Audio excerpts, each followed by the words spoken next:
Greetings, Battle Brothers! It's me, Aurelia Tempris, Defender of the Golden Throne and Servant of Humanity. It is time! It is time! It is time for Warhammer 40k versus Star Wars. I love watching these. I hated having time off of this because I love this series so much. Please go follow A Fan with Too Much Time. Because glorious work, and we're just gonna chill and vibe. It's gonna be like our movie night. Kind of. So, thank you all for being here. It's gonna be so good. I have my blanket. Yes, thank you. I will do it. I actually have, I went to the gas station to get some Mountain Dew. I think you can hear that. So I have it already. It's ready to go. It's awesome. How am I doing today? I am doing great. I hope all of you are doing well. I am so happy. I'm so happy. I'm excited to see that my thumbnail on the YouTube side did exactly what it was intended to do. I know the series well enough that I know, at least at the current moment, the Tau and the Jedi would not be fighting. Well, at least in the story. Not to say they wouldn't fight later, but I highly doubt it, so. Oh, yay! I'm so excited. Got your code red, tacos with shredded cheese. I didn't have tacos. But I am just, I do have my Mountain Dew ready to go. So we'll chat for a little bit. Oh, I should turn on some background music. Hang on, if we're gonna chat. Because I like to chat for like 15-20 minutes, give people some time so they don't miss anything. 1 second while I pull up my...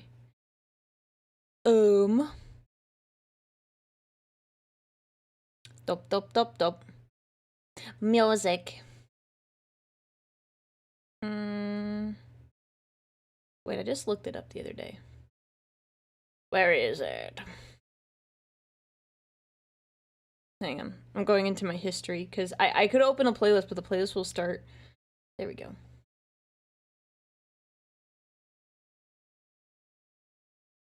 Okay.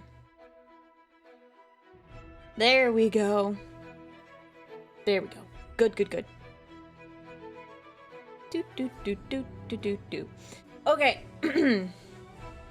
I am painting a third-party Land Raider while I listen to that. That is good. That is a really good plan. If any of you have a gray pile of shame that needs work on it right now while we listen to fans' fantastic work and you listen to my commentary. Could we listen to the funky song? Are we talking about from Mario 3D Land? The Bowser theme? Where it goes ba-da-da-da-da-da. Are we talking about that song? Because, I mean, we could. There we go. Adjusting my mic a little bit. I want my water. I'm hydrating. Don't you worry. I'm curious. So, when did we get Dorn redeems? When did I stream last? Friday. New year, new stream redeems. I can't promise I will do that every year, but for the time being... No, I have not brought it up today. So, for those of you who weren't in stream yesterday, we are having a miniature painting competition. My streaming anniversary is coming up. It is on February 15th. So, I figured it would be fun to have a little miniature painting competition that I will review on stream that day. So, if you haven't, join the Discord. Thank you, Bard, for putting the link in. So, yeah, feel free to join. All of the rules, the FAQs, everything you need to know is there in the Discord. It has a link to the forum, and I'm gonna post it on the YouTube channel as well. I was wondering when you were gonna stream this. Yeah, I really... With all the holiday stuff going on, I didn't have time to stream it as much as I would have liked. Also, a part of it is everyone is busy with, like, family and friends, so I figured it would just be better to wait until this year to start getting back into it. So, it'll be good. I bet a Sanguinius model will win purely out of coincidence, of course. That's not true. There are more things that go into the miniature painting than just Sanguinius. Like, we had a competition. We had the emote competition with all the skitters. The Sanguinius one didn't win. There we go. See, look, I didn't even see that comment until just now. The Sanguinius skitter didn't win. Just because it's Sanguinius doesn't mean it's gonna win. So that is that's my thought on it.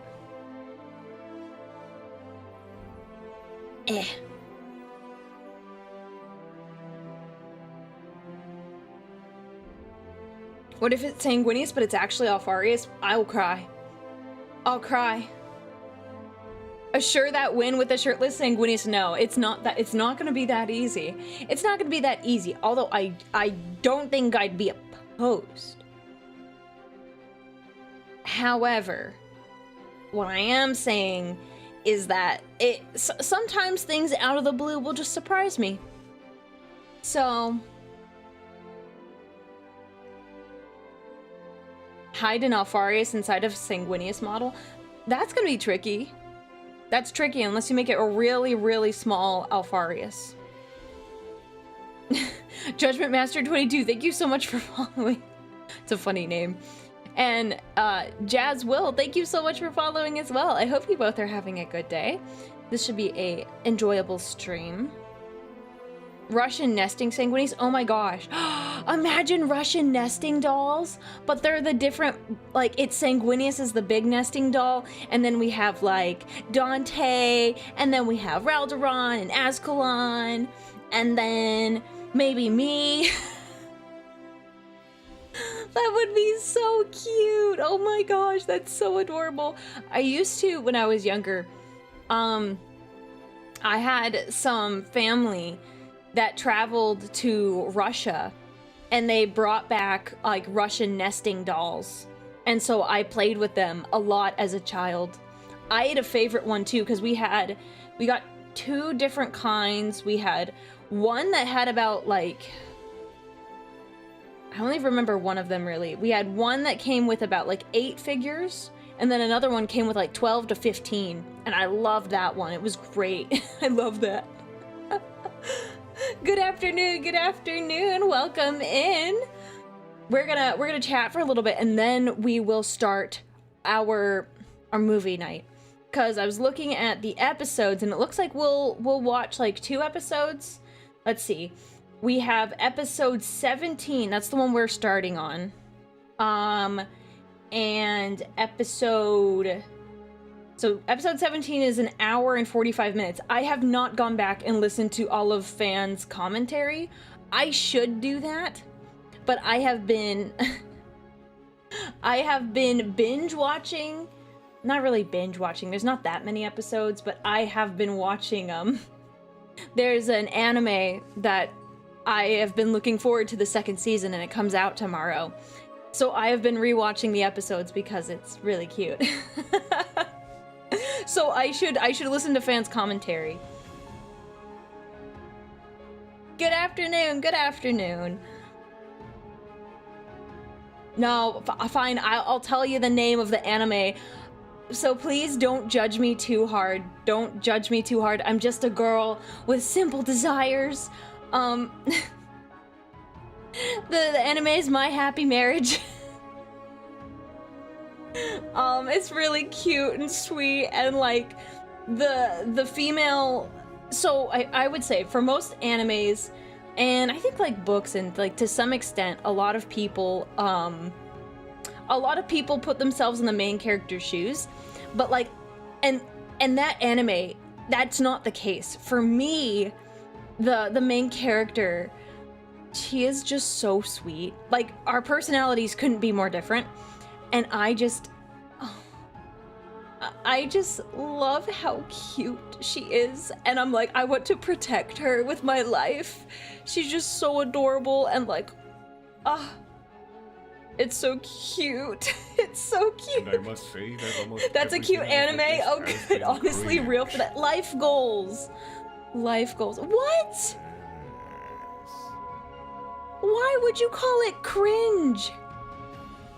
Why would you call it cringe? It's so adorable. Oh my gosh. She is like, she's so precious. Ew, romance, but this is like wholesome romance. With a little bit of magic. The chat will decide my fate. What? Why? No. No, okay, no. Let me explain. Like, when you say she's so sweet, we're complete opposite personalities. I mean in terms of like confidence levels. Because she did not grow up in a very loving household. So, like, she doesn't have a lot of confidence. And that's like not necessarily a bad thing, but like I don't relate to her in the same way. I don't know how to explain. Bro, Sir Lemon, oh my gosh. Sir Lemon, oh my gosh, thank you so much for the 50 gifted on YouTube. Oh my goodness, thank you so much. Wow, make sure you say thank you if you just got gifted a membership by Sir Lemon. Wow, oh my god. That's so kind of you, thank you. Was it because of my taste in anime? But like, oh my gosh. The skitter, not the skitter emote. Oh, but how do I explain? I don't know. Just for clarification, it's not because I am like I'm not in. Dang it, I don't know how to explain it, but it's not like I put myself in the main character's shoes. If anything, I just want to protect her because she's so cute and adorable, and she deserves so much because she's so cute. She's so cute. Okay, that's all I have to say. And don't make fun of me about what the male main character looks like. Don't give me grief over that. I'll gift you 500 someday. Well, I won't hold you to that. I think you're at about 150 or something so far, so I would never hold you to that. But thank you. You are so incredibly generous. Thank you so much. Oh, I'm working on an Aurelia miniature right now. Oh my gosh, that's so cool. Oh my gosh, that's amazing. Yeah, I need to... I'm working with someone to redesign the Aurelia mini, but it's taking some extra time. But that's okay. We're gonna get it done right. By true professionals. By true professionals. Grand Kisman, thank you so much for subscribing for 5 months with Prime. Thank you very much. Bro, she is the anime. Wait, what do you mean? Oh yeah, I do have an anime, Sweet Tooth. My first ever anime, which no one asked, but I'll tell you anyways. I'll tell you anyways. My first anime was Sword Art Online. I only got like... I watched the first season. I liked it, and then it kind of went like downhill after that. But it's okay. 500 will come. Well, wait until Thursday. What if I'm not streaming on Thursday? What if I'm not streaming on Thursday? What then? What then? Not your fault, but lame. Okay, come on. I like the first season. I like the first season. And thank you so much, JD Great, for subscribing. Thank you so much. I haven't watched too many animes, but I think one of my favorite is Full Metal Alchemist. Brotherhood. I think I have to specify Brotherhood, not the abridged. So, too bad for me then if I don't stream on Thursday. I think I was planning to anyways, so I think that was my plan. I usually stream on Thursdays anyways. It's the oiling the abs day. We have to stream on a Thursday.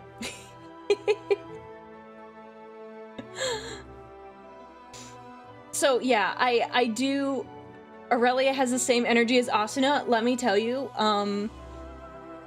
I relate to Asuna a lot. I like Asuna. I think it also helps that I have red hair. So, no, I have similar vibes. If I was in a situation like SAO, I would probably take it very seriously like she did. Absolutely. And I think I would also accidentally make the mistake because I'm so new to gaming. Like, I would not know what to do in the beginning, so it's all good though. Real life SAO, it's time to panic. No.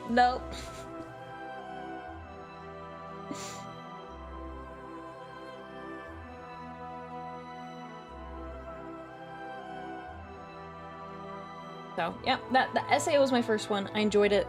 I'd actually have to sit down and make a list of all the animes I have watched. Currently, I'm in the middle of, Evangelion. It's interesting so far. I wouldn't say it's, like, my absolute favorite, but it's interesting. I'm, like, about 6 episodes in. So... Real life SAO is The Matrix. Oh, yeah, okay, yeah, definitely. Have I watched Frieren? Yes, I'm caught up on Frieren. I love Frieren. Oh, honestly, Frieren is incredibly based. Incredibly based. She's awesome. Oh my gosh, I love Frieren. I have a... I love Frieren. She's great. Have I read any light novels? No. I've never really been into the light novels or the mangas. Just never really caught my interest. But I wouldn't be opposed. So, oh man. I have so many things I want to say about Frieren that are really funny, but like they're not exactly appropriate for a stream like this. I've seen some memes and they just make me laugh. How do you like the Evangeline Fly Me to the Moon cover? Thank you, DinoFam, for the super chat. I've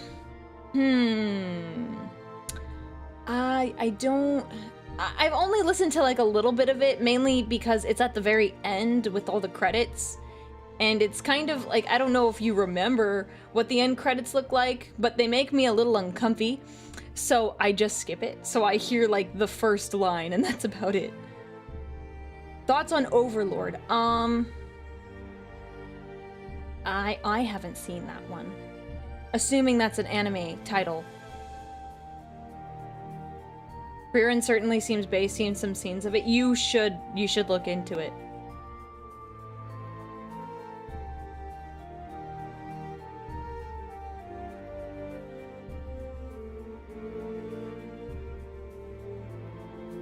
So, yeah, she is based. Frieren is based. Oh my goodness. The amount of Frieren art in 40k is amazing. Oh, it makes me laugh so much when I see Frieren in 40k art where she's like with the Emperor.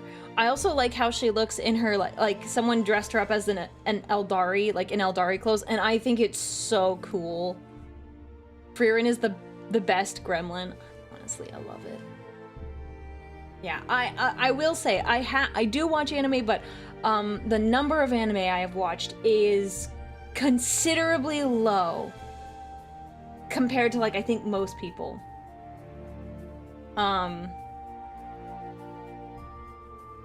Yeah. So I think the number of anime I've watched is like less than like 12. I'd have to like sit down and like talk to friends. Frieren is just a story of how An oblivious elf fumbled and took 100 years to realize. Yeah, oh my gosh. Hey, just remember, chat. Tell her how you feel about her. And if a girl is being extra nice to you, she might not just be nice, okay? I know, and I will say, it is rougher for guys. So I feel bad for guys because sometimes girls are just nice, and you don't know if that's they're being nice because they're nice to everyone, or if they're being nice because they like you. And if you say anything, like, everyone gets defensive. So I apologize for all of that. It really sucks. So I'm sorry about that. Girls are confusing. My wife has a ponytail over one shoulder. Should I be worried? Yes, you should be worried. Tell her she needs to cut her hair short. Tell her it's for her own good.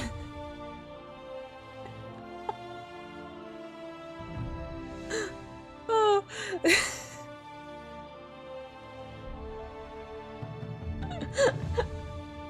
You need to save your wife. Save your wife. Make sure her hair is long and in like a braid or something, or just cut it short.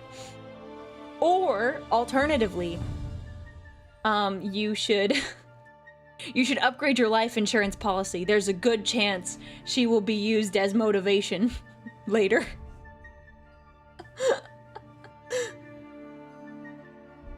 I wonder what Aurelia would look like in Eldar clothing. I'm sorry. What was that? What was that? Care to say that again? In front of the Inquisition? I will have you know. That is very rude. You should not even think about that. Only imagine your women in armor. Not heretical Eldar clothes. You've been warned. You've been warned.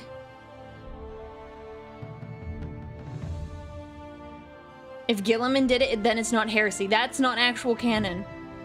It's fanon. That's not the same. That's not the same. And, okay, come on. You could put it this way. Just because... If Gilliman did it, it must not be heresy. See, what I would really say is, like, you can't just say that. Because just because someone does something else doesn't make it good. For example, Lorgar. He was loyal once. He was loyal once. That's fanon. They're not the same. Sanguinius' wife. Look, I never say that this is actual canon. I know 100% that it's only in my dreams. It's only in my dreams. Can Karlach be the exception with the armor rule? Yes, because only if you have her classed into barbarian. Then I accept. That is the only time. Anyways, I've got my eyes on you. Okay?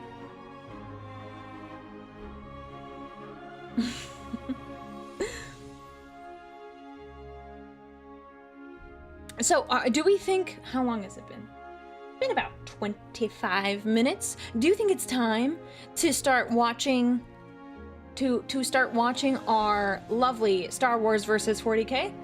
Do we want to do that now?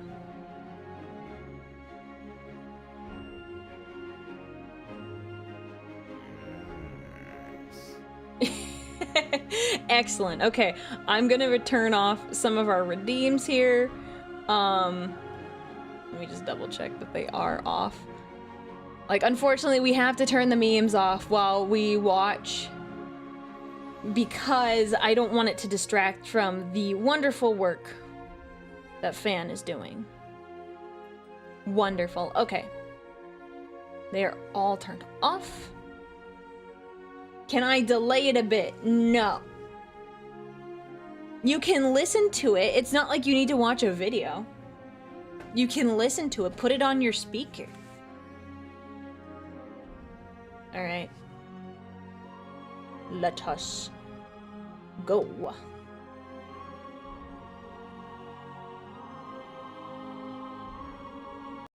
Okay.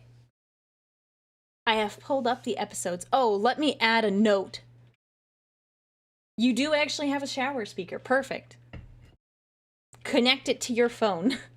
No spoilers, please.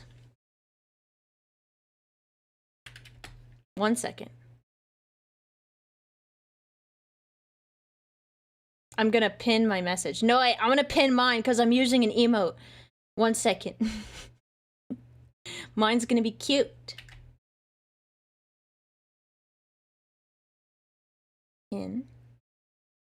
Pin. And there we go. There we go. Perfect. Okay. Bro, why did it pin that one? I said I wanted this one pinned. There we go.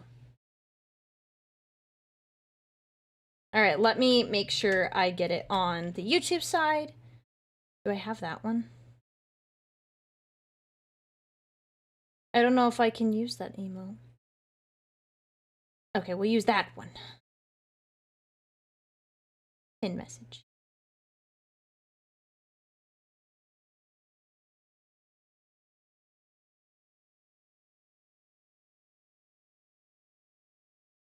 Now that I type something, it's mad. 1 sec. How do I get my chat box to go away? Hide emotes. There we go. I usually don't type anything in the chat boxes. Great. Aurelia has mods to do things for her. Also, Aurelia, no, I'll do it. Mine's better. Okay, okay, look. I just thought it was cute with the little pleas and the fingers. It's adorable.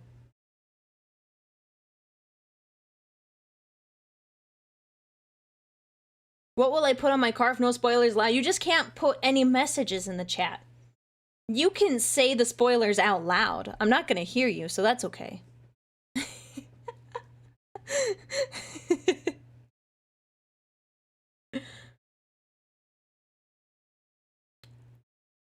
When will Twitch get the nice chat box? You guys technically have the nicer chat box. Wow, you're so picky. You guys have the nice one. I can do all the fun colors with it. You get the fancy bubbles.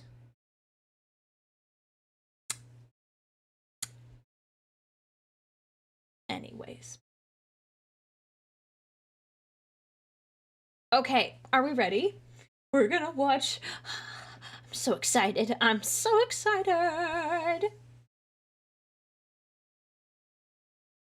Okay, for anyone watching, and if anyone asks later, what episode are we on? We're on episode 17. Okay? Okay.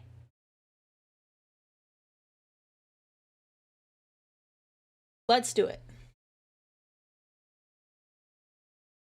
Let me know if it's too loud.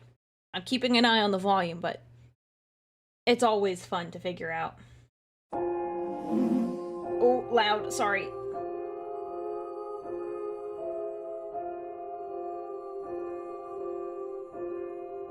The creepy guy. He makes me think of Lorgar. I think I've said that, but I'm gonna say it again. Every time I think of Lorgar.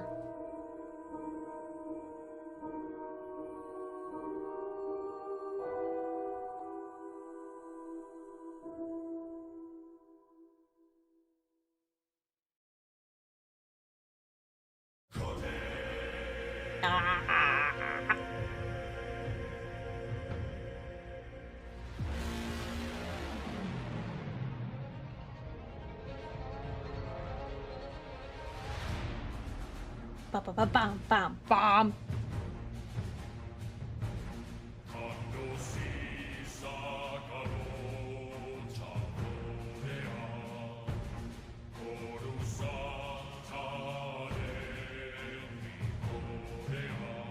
bum, bum, bum, bum, bum.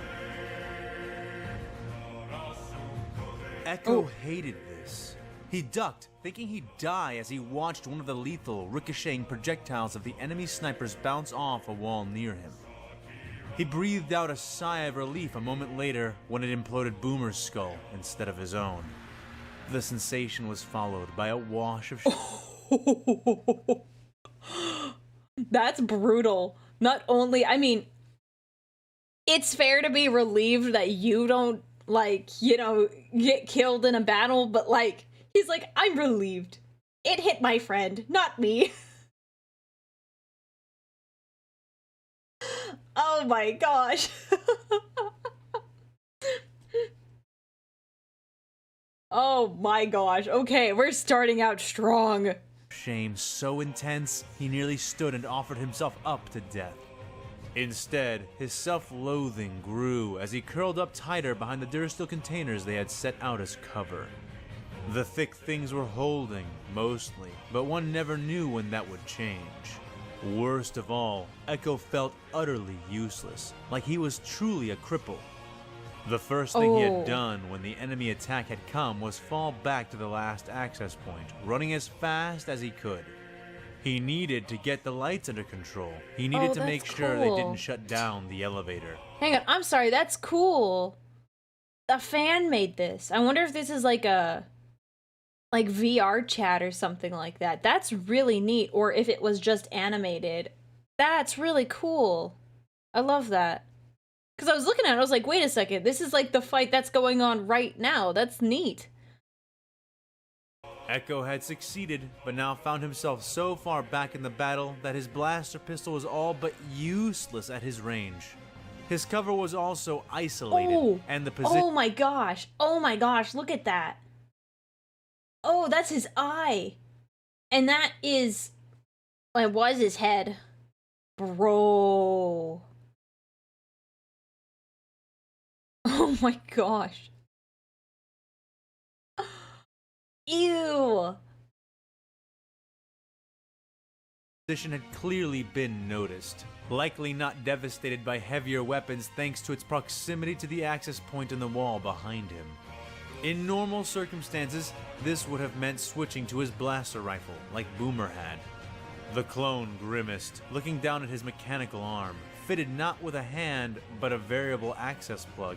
No way to hold the rifle accurately without both hands, not with all these new, horrid body parts to get used to. The unwilling cyborg was basically waiting for death, and couldn't even have the dignity of dying while taking some out himself. Echo spat. Better to die trying to advance than to die sitting here. Wait. Hi. You were just— wait a second. Wait. Dude, that's awesome. Okay, for those of you on the Twitch side that can't see, the guy, I'm just gonna call you Cubic. According to the name in the channel, he's on the YouTube side. That's so cool. This looks awesome. I love the blood in the eye. Hi. I was like, wait a second. I just saw that name. That was just on the screen. Dude, this is so cool. Wow. Wow, okay, I was not expecting that of all the things. It's Gmod. Sorry, I didn't know. I had no idea. To the access point in the wall behind him. In normal circumstances, this would have meant switching to his blaster rifle, like Boomer had. The clone grimaced, looking down at his mechanical arm, fitted not with a hand, but a variable access plug. No way to hold the rifle accurately without both hands, not with all these new, horrid body parts to get used to. The unwilling cyborg was basically waiting for death, and couldn't even have the dignity of dying while taking some out himself. Echo spat. Yikes. Better to die trying to advance than to die sitting here, he yelled, more to himself than anything or anyone else. He slapped his own face with his good hand and slid his metal legs back underneath his body. Echo began to rise just as the wall of blast shields walked past the bend and into his view, Rex having reorganized some of the rear guard into reinforcements for the battle. Echo quickly dropped back down, waiting until they reached his position and then falling in behind the second advancing rank. He only made it a few steps, however, before he was yanked back out and behind the boxes by Captain Rex himself. Seething fury flashed hot in Echo's chest, spitting as he looked into his own reflection in Rex's helmet. Rex, you can't stop me from fighting in this battle! I like how Echo went very much 40k. He's like, well, better advance or die trying. I'm like, well, that is very, very, very accurate. Very accurate. So Echo joins the Imperium when? The clone cyborg said, shrugging his hand off. Rex did not relent, however. I need you for a different kind of fighting, Echo, said the captain. Echo felt like he might burst, clenching his teeth as his eyes looked straight into his captain's visor. Listen here, Rex. I'm not a damn astromech droid. I'm a soldier. I was bred to fight, not to plug into sockets. Rex grabbed Echo by the front of his armor and shook him, pinning him briefly against the crates. You were bred to win battles, Echo. You going into this fight won't change much, but this could change everything. Echo glared at his commander. What could? He yelled over the din of death all around them. In response, Rex backed off and unslung something from his back. Initially, Echo had taken it to be a missile launcher, but now he could see that it wasn't a Republic weapon at all. It was one of the satellite dish-tipped weapons of the Imperials. Oh. It's locked! We can't make it fire! Rex yelled. Oh, These weapons are tearing us apart. I bet they'll do the same to the droidmen if we aim them back in their direction. That's a good Echo idea. looked down at the weapon and then back up at Rex, eyes wide. Captain, he started to say. Blasters ain't cutting it, Echo. We have a lift load of these droidmen weapons just sitting behind our lines. Got the bro. More backup is incoming, but I'm aiming to make this competitive before they show up. He shoved the weapon into Echo's arms. Can you do it?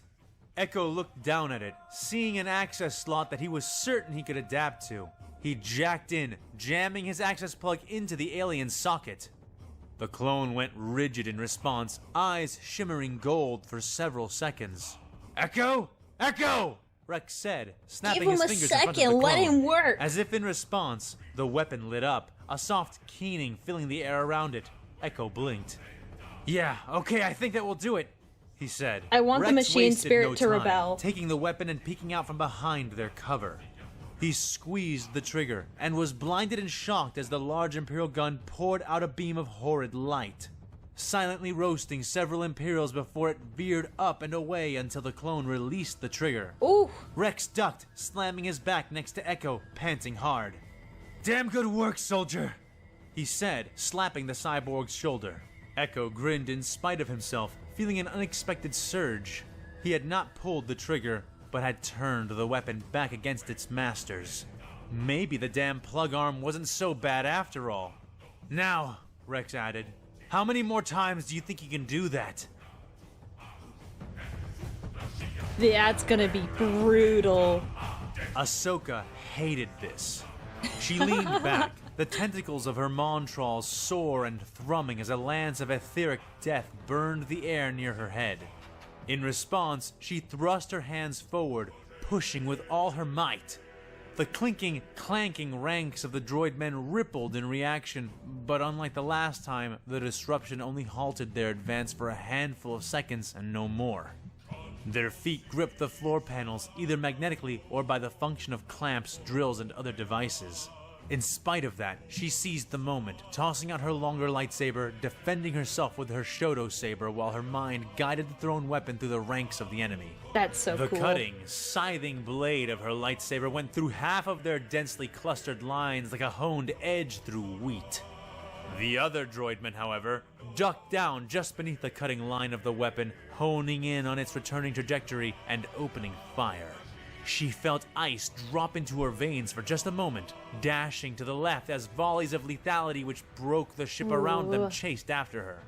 Ahsoka was not even truly fast enough to avoid them, her precognitive abilities combining with a clever application of telepathy in order to save her for the seconds Rex and his clones needed to recover and mount an effective counterstrike. Jedi are pretty Ahsoka's cool, clothes were smoking by the end of it, and she could feel new burns and odd injuries forming around her. The results of glancing shots and direct hits she had softened with the Force. She hated this. Ahsoka Tano, former Jedi of the Republic, felt a sensation channeling itself into her, sickening her like a bitter poison. Oh. She knew this feeling all too well, and she hated it with every fiber of her being. It was not the sensation of personal combat, of her arms and legs burning, her skin alight with the heat of her superior movement. She has extreme hate for her enemy, that's why. Oh, this isn't good. I joined in and saw Captain Rex on screen. I don't know what's going on, but now I'm invested. This is if Star Wars and Warhammer 40k interacted in the same universe and how the battles and wars would go down with all that. Oh, Miro, thank you for the super chat. Hello, finally caught a stream. Can't wait till 3-ish years when the Cadian and Krieger. Cool, bro. Cool, bro.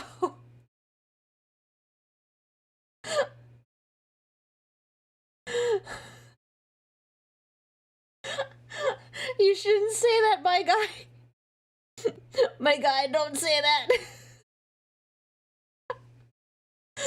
I understand what you were getting at. I understand you were making a joke about 1313, but you shouldn't say that. He is definitely underage. Oh my gosh. Well, I guess you said 3 years when he turns 18, but I don't like to count how many years until, like, people are of age. That's icky. That's icky. Oh gosh, we're gonna keep going. As the Force flared in her, pushed her every living cell to its limit and far beyond. It was not the air of hellish battle, the sense and smell of dying men all around her. The luminous blade she swore to the protection of others, only able to defend herself. Each time she would break to defend her men, the Imperials would notice, punishing the effort intentionally. The Republic had already taken horrendous losses, even as the droid men of the Empire voicelessly suffered their own, eating death without apparent complaint as they dealt it back in spades. And, oddly enough, what she hated was not the looming specter of death, the dancing, cavorting form of the priest. Ooh. He had been cautious, That's engaging cool her art. and then breaking off, jumping behind lines of his men before leaping back to attack from a new angle. Each new offensive was bolder and bolder, and now, as he leapt in for his latest assault, Yeah, this art is Ahsoka so had cool. the sense that This- the priest... Hang on. You guys are gonna hate me for this, but hang on.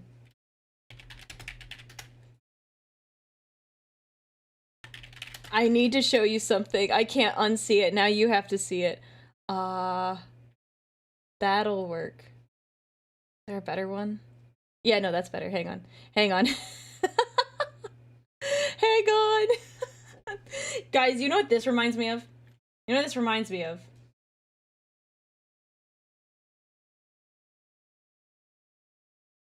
Have you ever seen Voltage Mountain Dew? You could put this here on a Voltage Mountain Dew can. And it wouldn't look all that different.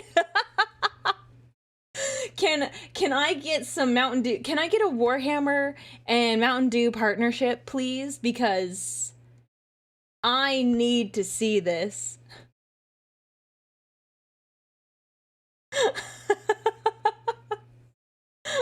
Man, I'm so filled with Mountain Dew.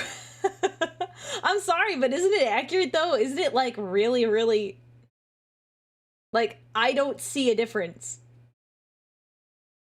That's the same. That is the same. Anyways, sorry, I just saw that and I was like, wait a second, that looks like, because they recently redid all of their Mountain Dew cans.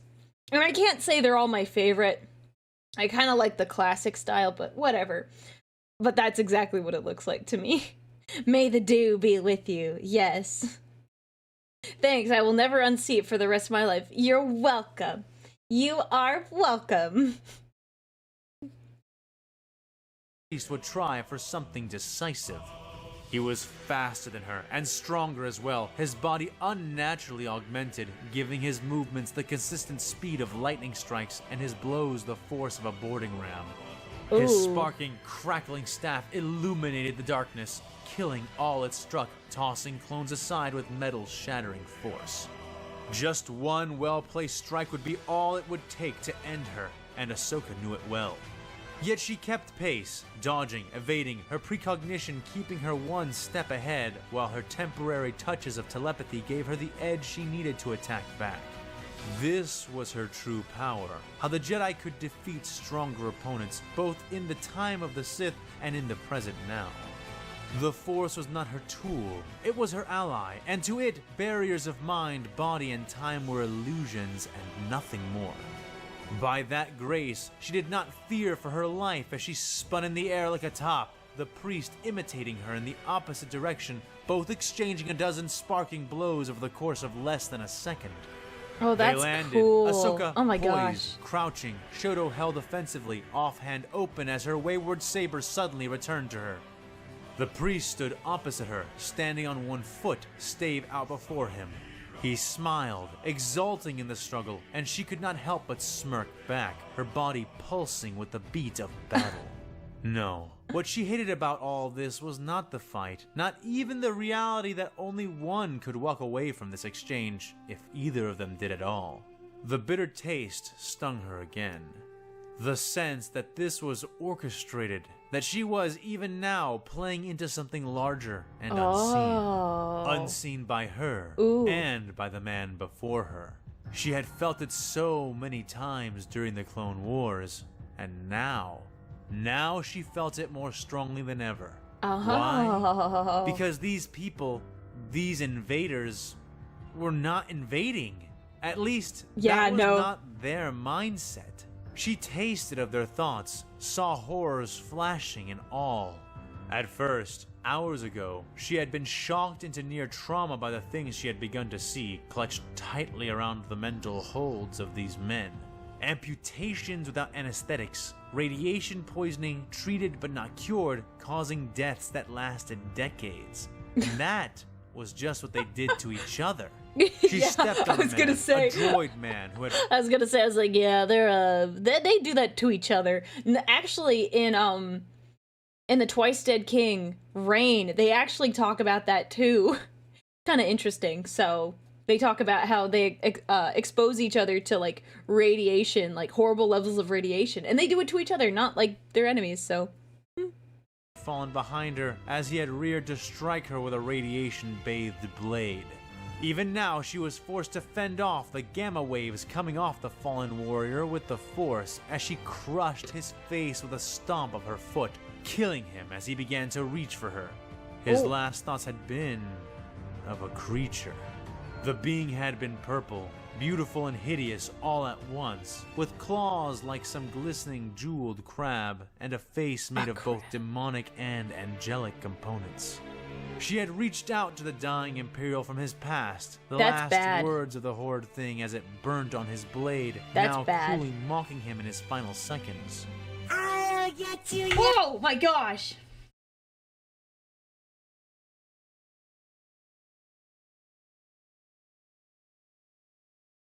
Woo! That scared me. Oh my goodness. Wow, okay, well done. I was very scared there. I was like, oh, it's a demonette. Awful. That's awful. I need to go back and see how fast I reacted to that, because it was like the half second it was on the screen. Like, my screen is probably about like at most 2 feet away from me, at like minimum 12 inches. It's probably like 18, but still. Oh, that scared me. Oh my goodness. I'm so sorry. I didn't mean to yell. It caught me off guard. I wasn't expecting it. Is my voice still good? I want to make sure my audio is still fine. Oh my goodness. Yeah, that guy, he fought some crazy things. Whew. Okay. Well done. I'm gonna go back. Okay, I'm gonna go back to... Oh wait, no. There we go. What are we laughing at? I just got here. We got jump scared. That's what happened. Okay, headphones back on. I like even flipped my headphones off because I was like, okay, we're okay. Blade, now cruelly mocking him in his final seconds. I'll get you yet. It had shrieked. Awful. I'll have you. And he had believed it.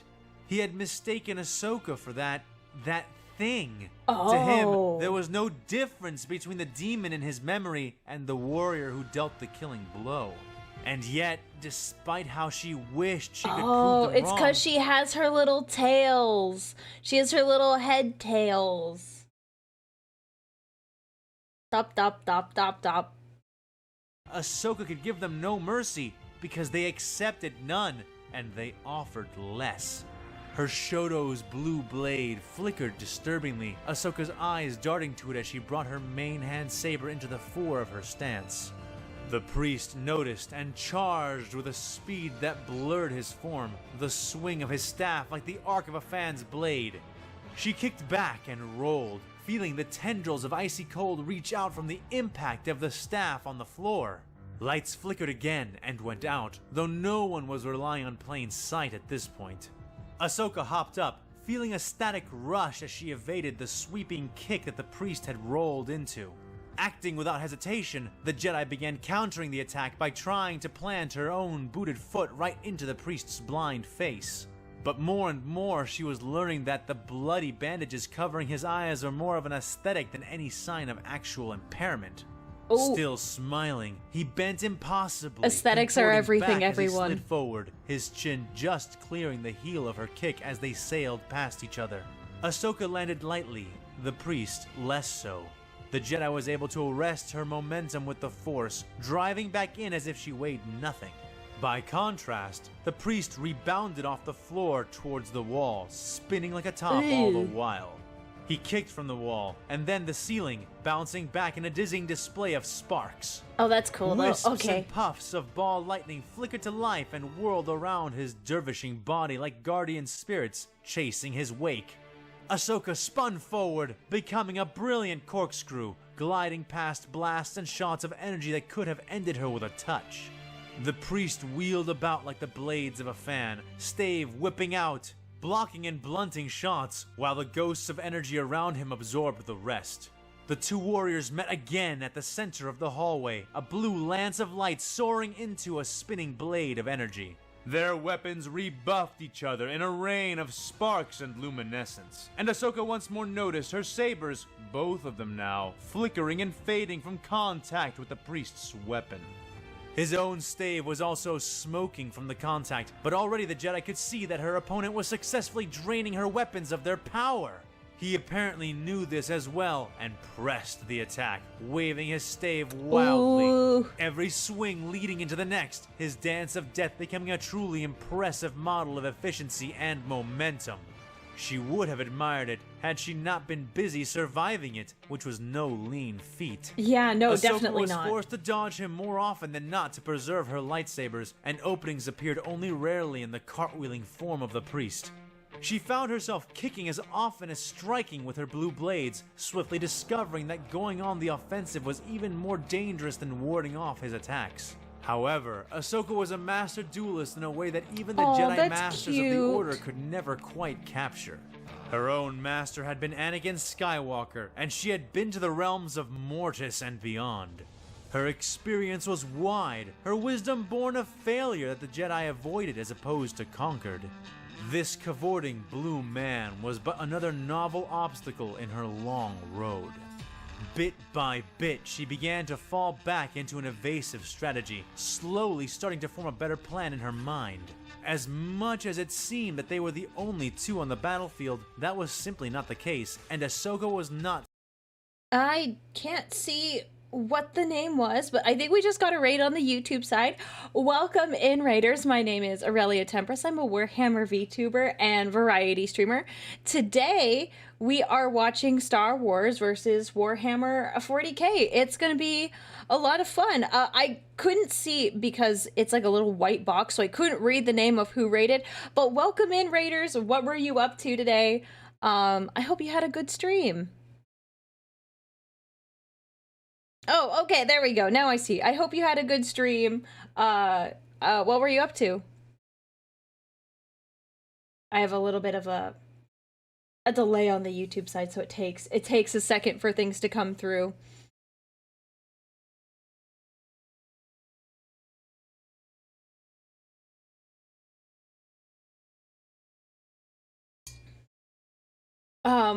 Also, well, while we wait, I really like this art that they have here on the screen. It's really cool. Although, I will say, I really like the way Ahsoka looked in the Clone Wars with the really short hair. I don't like her, I say hair, her thingies, her tendrils, her tendrily guys, the bits. Those things. I like them when they're shorter. I think it just looks cute. I was making Necronomicon recipes. Oh, that sounds like fun. I hope they were good and tasty. You should join the Discord and then post what some of the recipes were, because that sounds really interesting. Leku, thank you. The head tails. I apologize. I am not a Star Wars, I'm not a huge Star Wars connoisseur, so I don't know all of the information, recording all of the different alien anatomies. I can barely keep Warhammer lore straight sometimes, so, I figured that these get longer the older they get, but I kind of like it when it's shorter. Is my personal opinion. So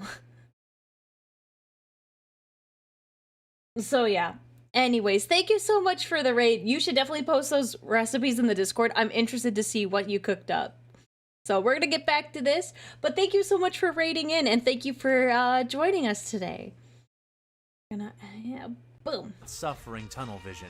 For minutes more, she dragged the Imperial about, defending and striking, but never dedicating to a true offensive. The tactic began to gradually tire her, and the priest could see that as well. His energy seemed endless, and when Ahsoka faltered, stumbling a step, he pressed, exploding forth with a burst of speed he had been saving for a surprise.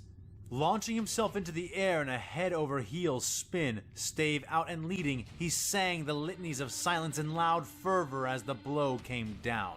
The Jedi managed to leap back and away, the priest's weapon slamming into and denting the metal floor plates with a resounding clang. He nearly spun after her in pursuit, but he suddenly stalled as he was faced with a three-tiered, fully manned clone firing line. She landed behind them, and they opened fire. Ahsoka watched as the insane priest spun off in another direction, swiping what he could away from himself, the ghostly wisps of ball lightning fading to the last as they absorbed the rest of the attacks. The Imperial landed in the mid- I'm sorry, I just saw a message. Good work, Aurelia. Blessed is the mind too small for doubt. Oh my gosh. Yes, I have a small brain. Small brain, head empty, no thoughts.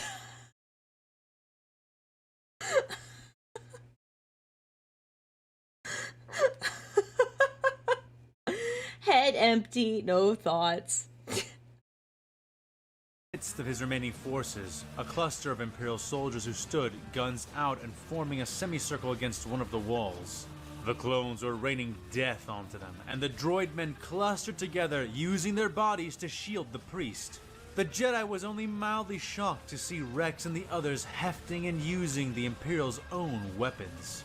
The 501st were no strangers to that tactic, especially those who fought on Umbara and other extremely alien battlefields.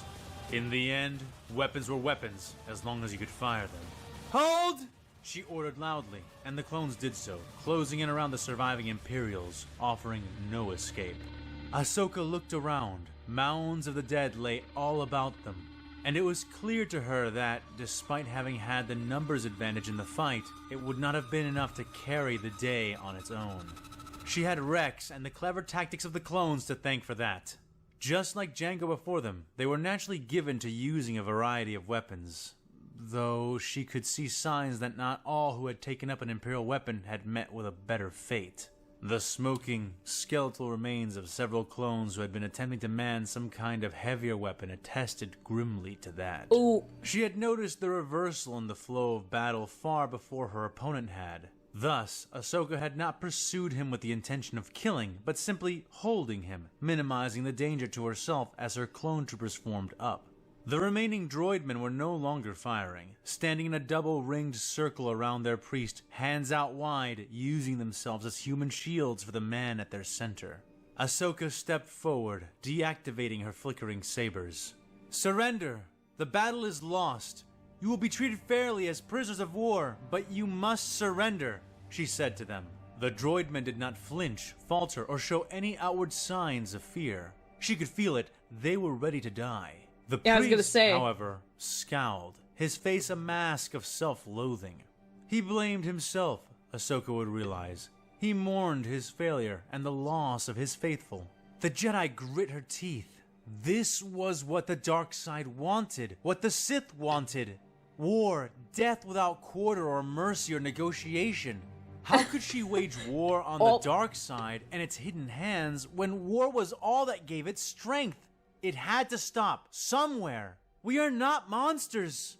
We could kill you all here and now and it would be easier. This does not need to be a slaughter. There can still be honor between foes. Surrender.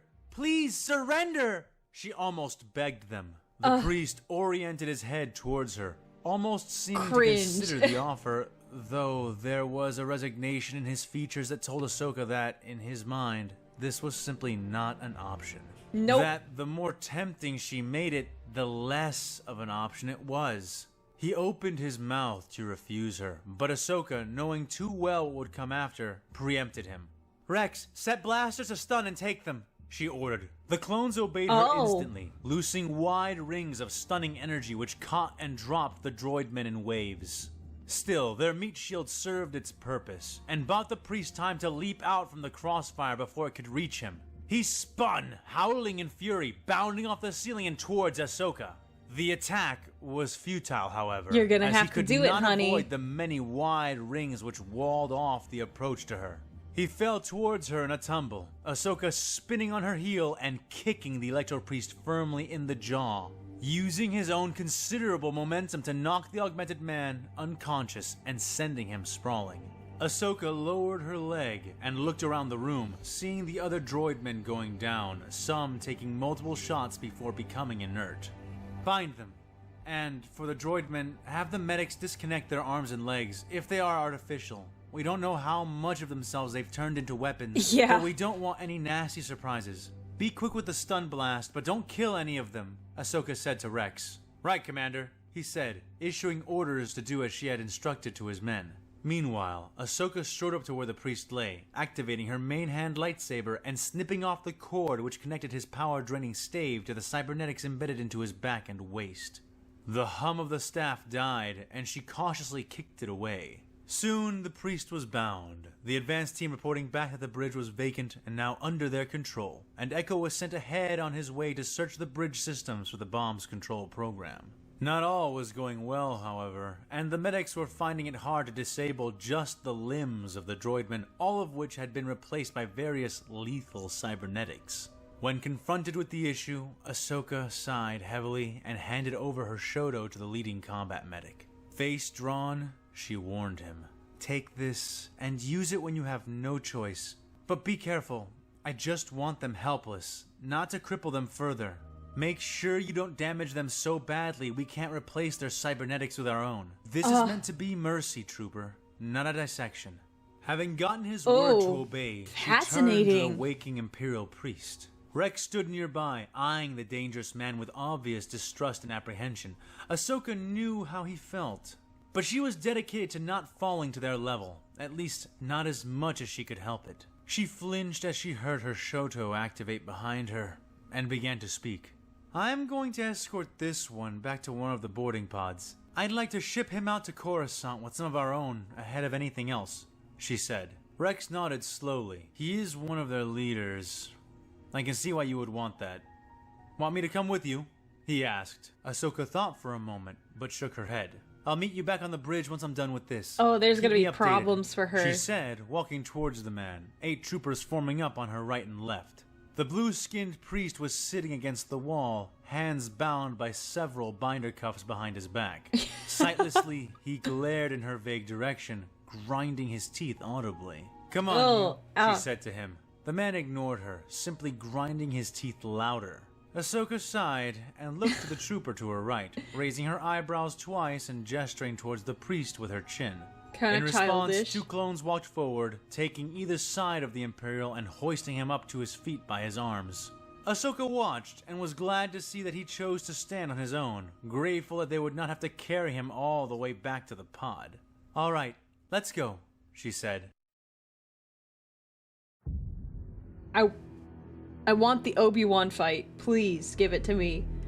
Current 82 Velen hated this. His electro leash stayed. Oh my gosh, I love that. I absolutely love that. That was great. That was great. Starting off with Ahsoka hated this. And then now it's... He hates this. I'm sure he does. Stave had been discarded, likely destroyed by the blasphemers, and his Skitarii guard had been taken prisoner, an offense for which few higher shames could exist. And he was the fool at fault for it all. He had been pulled between doctrines, and alas, his hesitation had cost them everything. He was a proud Fulgurite priest of the motive force, and it was his sacred duty, above all things, to waste not the gifts of the Omnissiah, the machine god, and above even them, the life-giving motive force itself.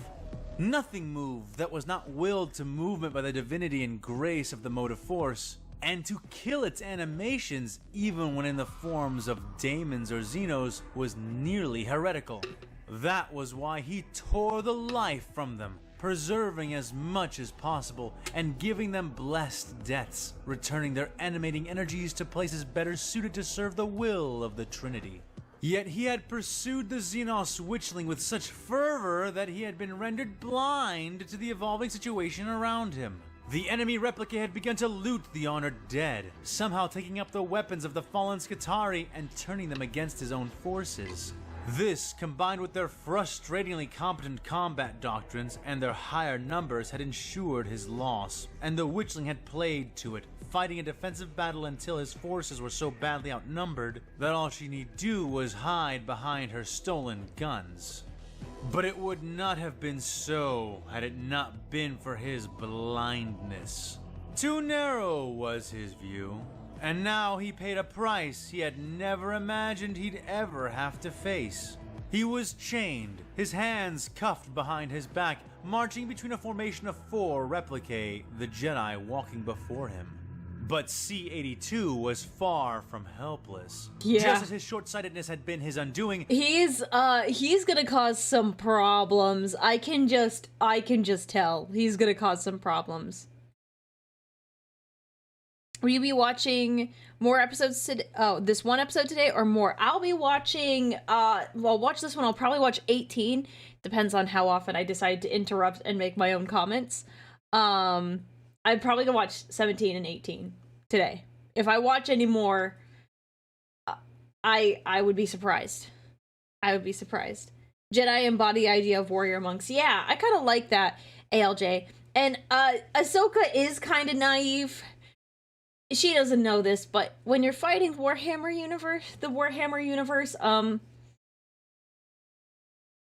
you just want to just take out all of your opponents.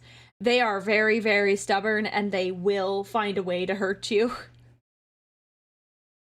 Yeah, so she's a little naive about her enemy, but I can't exactly blame her, so... so would their ignorance be theirs.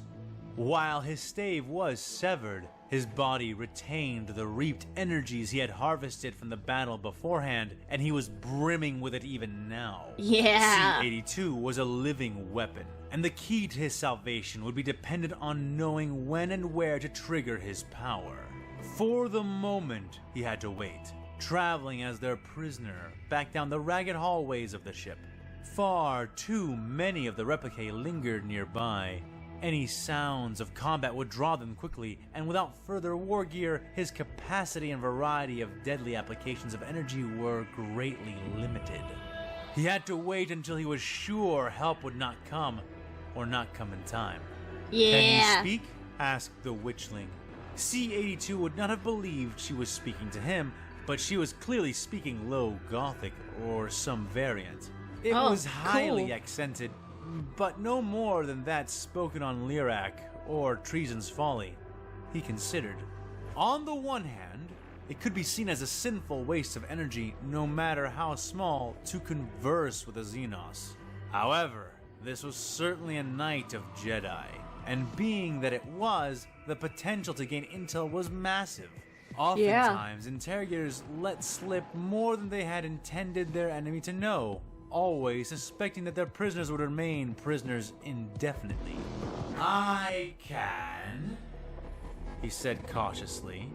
Then tell me something, she said without missing a beat. Are you actually a human? The question was amusing. After a brief shock at the audacity of it, C-82 mused that, from an exterior point of view, especially one coming from a region where humans existed largely as clones, that the divergences in his appearance from the baseline of humanity could be extreme enough to warrant scrutiny. I am, but I will not answer your questions unless you answer mine as well, he said. Ahsoka shrugged in response. Ask whatever you like, she said almost dismissively. How many Jedi are within the Republic? Asked C-82.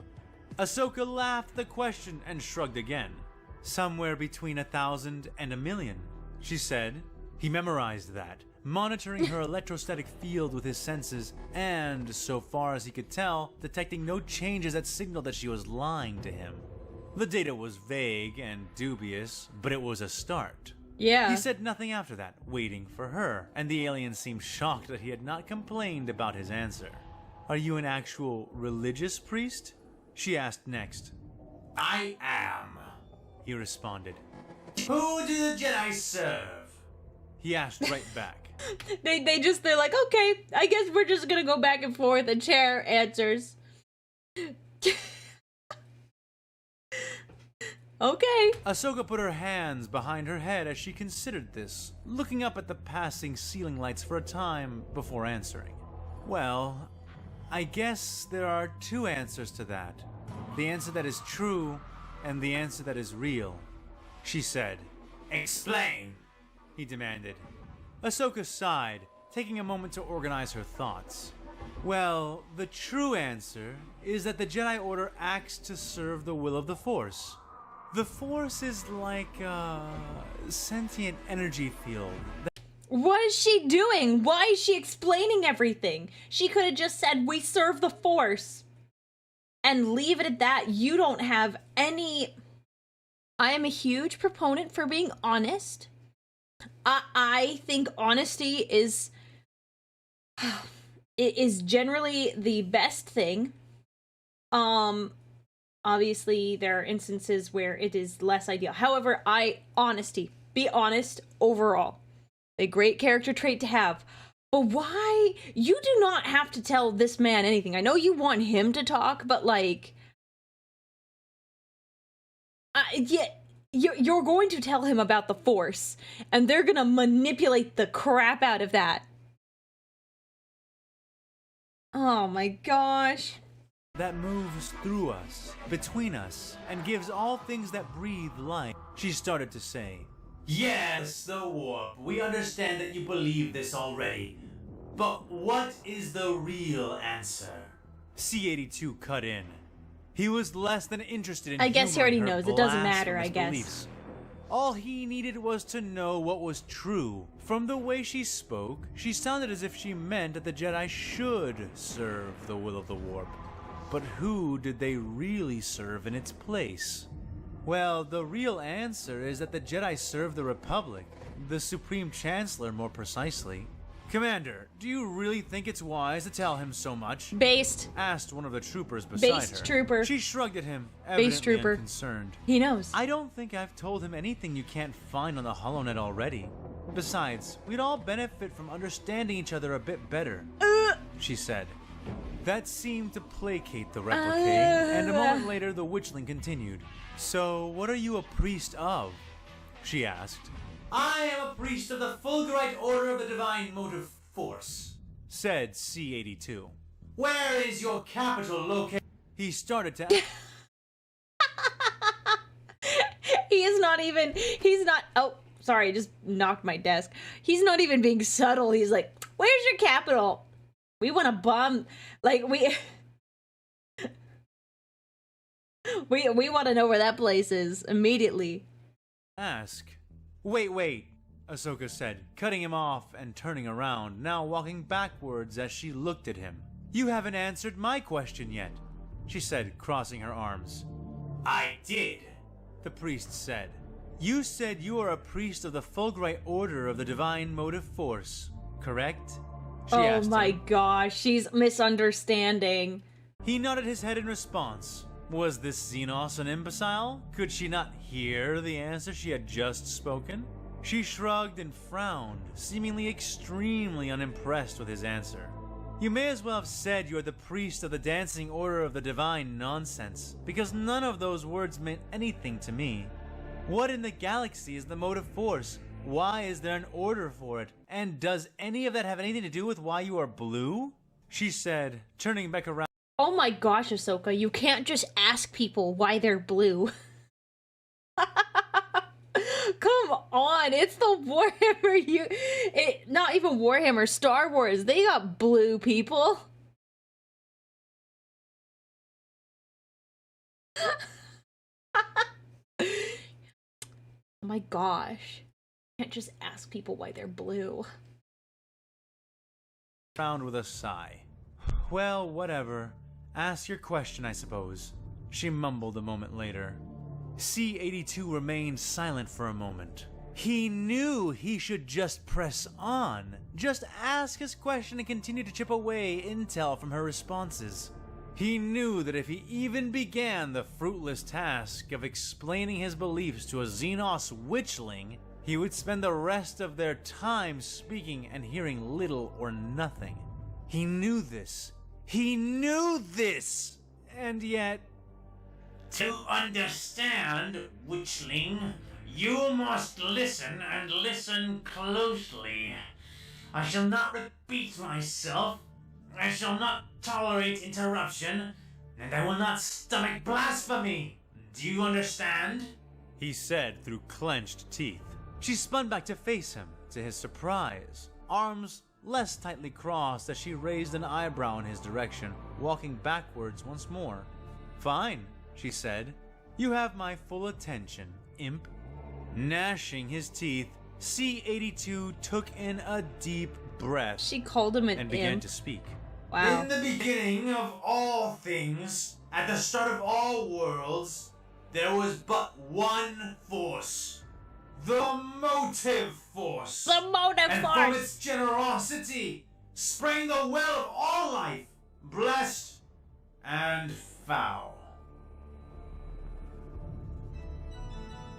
Ahsoka's gonna try to use this as like, see, we are the same. We are basically the same. And she's gonna be wrong. She's gonna be wrong. She's totally wrong. Trying to have a serious conversation when they ask you to explain Warhammer lore? Yeah. Thank you for the bits. Oh good, we skipped this.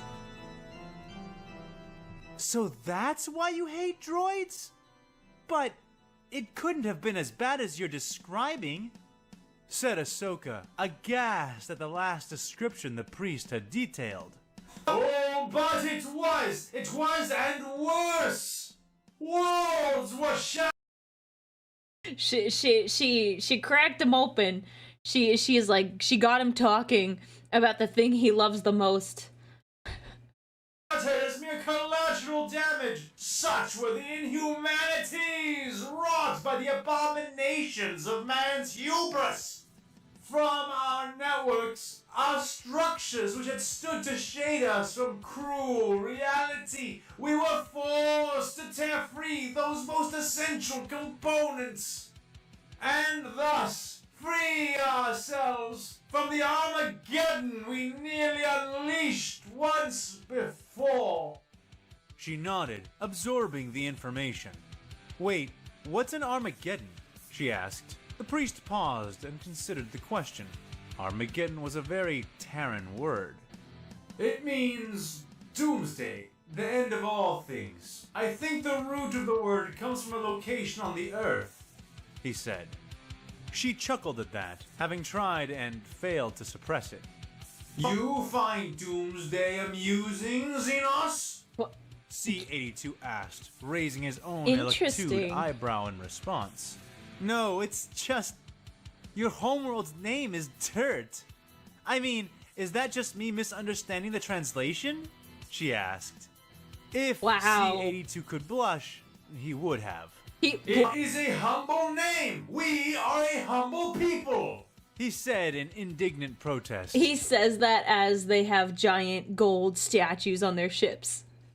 Well, not you. Your adopted homeworld is Mars. What's that named after?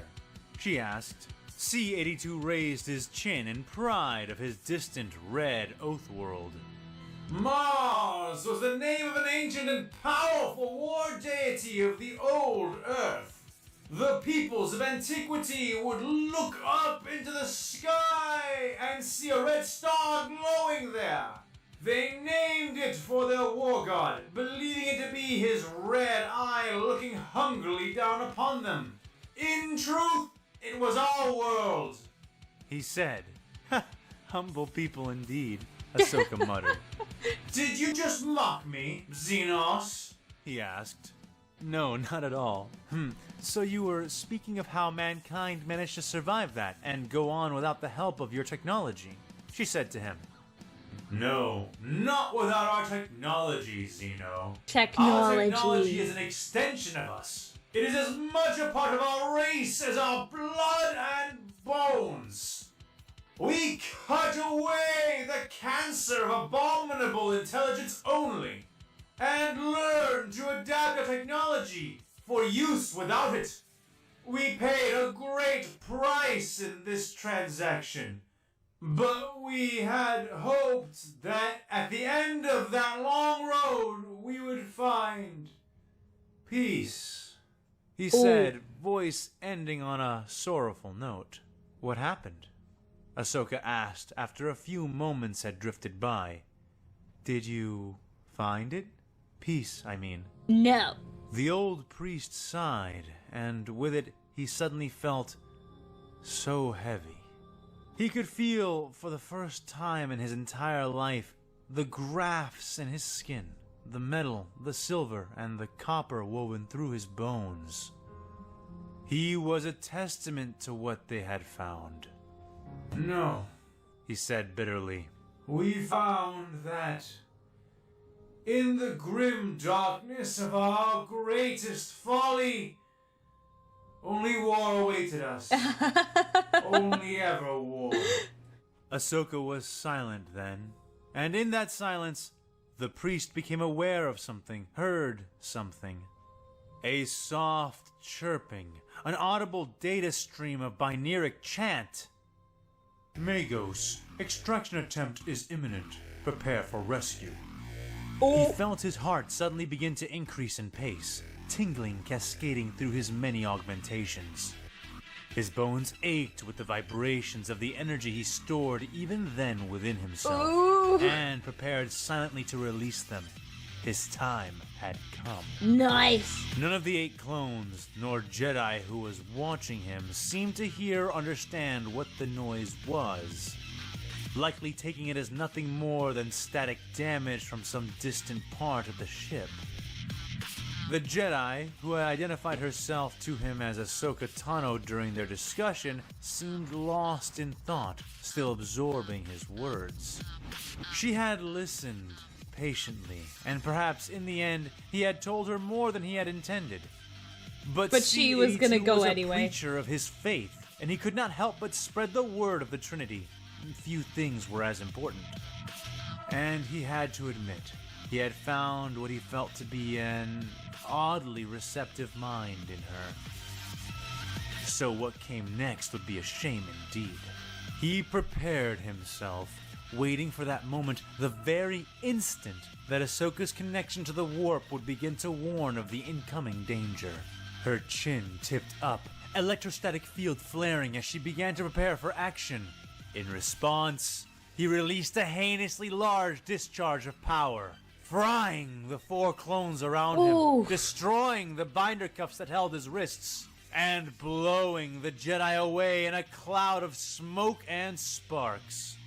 The other clones were turning even before Ahsoka's body had crunched against the nearby wall, aiming their Republic blaster rifles and looted Imperial weapons towards him. He activated his Voltgeist power field, watching his spectral host of ball lightning rise up around him, absorbing the weapon's fire for the second and a half he needed. In that time, a new combatant slithered out from one of the maintenance shafts, its serpentine body hitting the ground heavily before lurching into rapid action.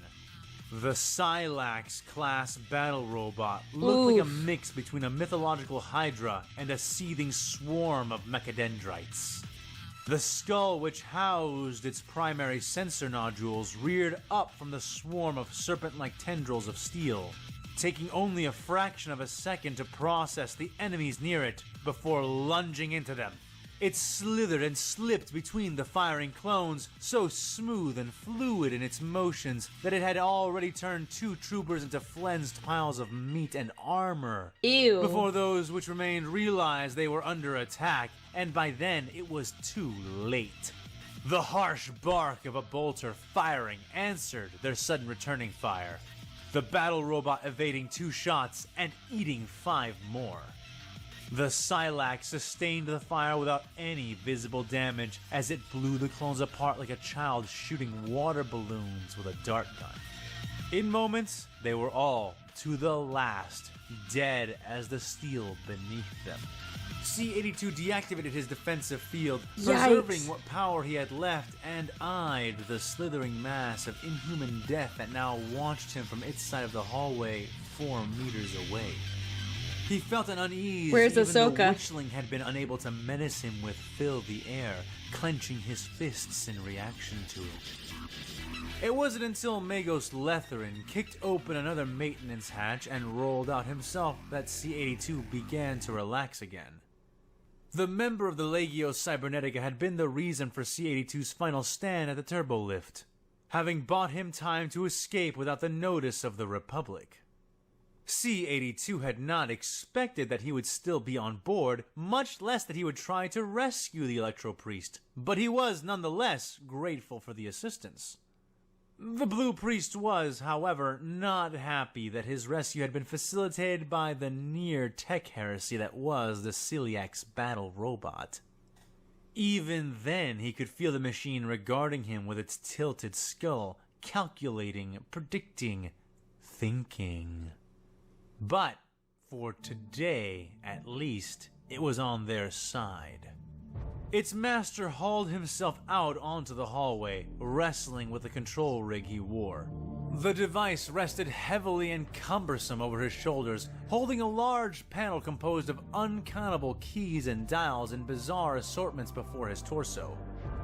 From his waist, 2 fat, black, hose-style mechadendrites extended, each ending in large metallic clamps. He dusted himself off, grunting with the effort, before looking up in C-82's direction. "Magos Current 82!" greeted the other tech priest, speaking in a cheerful stream of binaric chant. "We are blessed by the Lord of Logic that you have survived and been returned," he said. C-82 nodded, agreeing that the Omnissiah had indeed smiled on him, and not only him, it seemed. Ahsoka Tano, smoking and crumpled against the wall, Oh, no. groaned softly, eyes slowly regaining their focus. The celiacs oriented towards her and chittered in its own chant. Oh no. Enemy survivor located. Proceed with exe.noquarte. Execute! The first Magos began to say. Hold! C-82 interjected. Oh, Leopard seemed prisoner. shocked by the order, but shrugged and nodded his head. Proceed. Droned the celiacs. Denied, said Lethrin, watching with no small interest as C-82 approached the collapsed witchling, but keeping his distance. She coughed out puffs of smoke, rising into a sitting position against the wall. Her left arm was broken in many places, but Oof. somehow she had used the warp to protect herself from the majority of his discharge. Still, as the priest kneeled in front of her, he could see that the Jedi's nervous system was in shock. And while he was loath to underestimate psychers, he did not expect that Commander Tano had much fight left in her. As if to answer his suspicions directly, her saber flew up from the ground near them, landing in her good hand and activating. She swept it up with a pained shout, fury and defiance burning in her eyes. C-82 did not dodge, instead grasping the blade with the sparking touch of his Elect-2s, draining the energy away with his bare hand and shattering the blade. The lightsaber's energy cell burst, burning Ahsoka's hand and causing her to hiss and drop the handle. C-82 did not see with his eyes any longer, but he made an effort to orient his head towards her, seeing the flickering, unstable field of her life force before him. Dude, that is sick. Holy cow. That is so cool. He just said, no, I'm gonna take that. I'm gonna take that. Thank you very much. Little snack. Thank you. Wow. Incredible. Let's get more of these guys. The currents and divine energies of the motive force were not meant to be wasted, but of the three divinities, the motive force was always the most generous. He reached forward and wrapped his hands around Ahsoka's face, holding her as if he were prepared to perform a baptism. She glared at him, good arm reaching up and seizing his bicep, but her strength was childish now, and certainly no impairment to his. It didn't have to be like this. Ahsoka panted through grit teeth. C-82 pressed his copper against her skin, feeling her shiver at the cold there. The priest did not wish to cause pain, not to a relatively honorable opponent. So he made sure that he had a firm grip on her, that there would be no breaks in the circuit he was forming. I tried to make it different. She groaned, a sheen of tears glossing the edges of her eyes. You did, he said to her. He didn't know precisely why, but he did believe her. She wasn't begging for her life, she was begging for peace, for a chance at peace. But hadn't he explained it to her already? Couldn't she see? But there is only war, Ahsoka Tano. Only ever war, he said to her, surprising himself with how heavily that statement weighed on him. She released his arm then, letting her own fall limply with a pained sigh. He could not actually see her pupils, but he knew there was no resignation there. She was only glaring at him all the harder. The unstable energy of her electrostatic field was fading. Her body was starting to go into critical shock. If that is the will of the motive force, then do it. Prove yourself right. The words were like a slap in the face. The will of the motive force? The will of the motive force? Oh, girl. Is it it truly your deepest desire to strike at me as your last act, Ahsoka Tano? Here I see you with honor, and yet you tarnish that with your blasphemies, he said. She did not relent despite her anger. You are a priest, she growled. You preach one truth and act out another. You said that your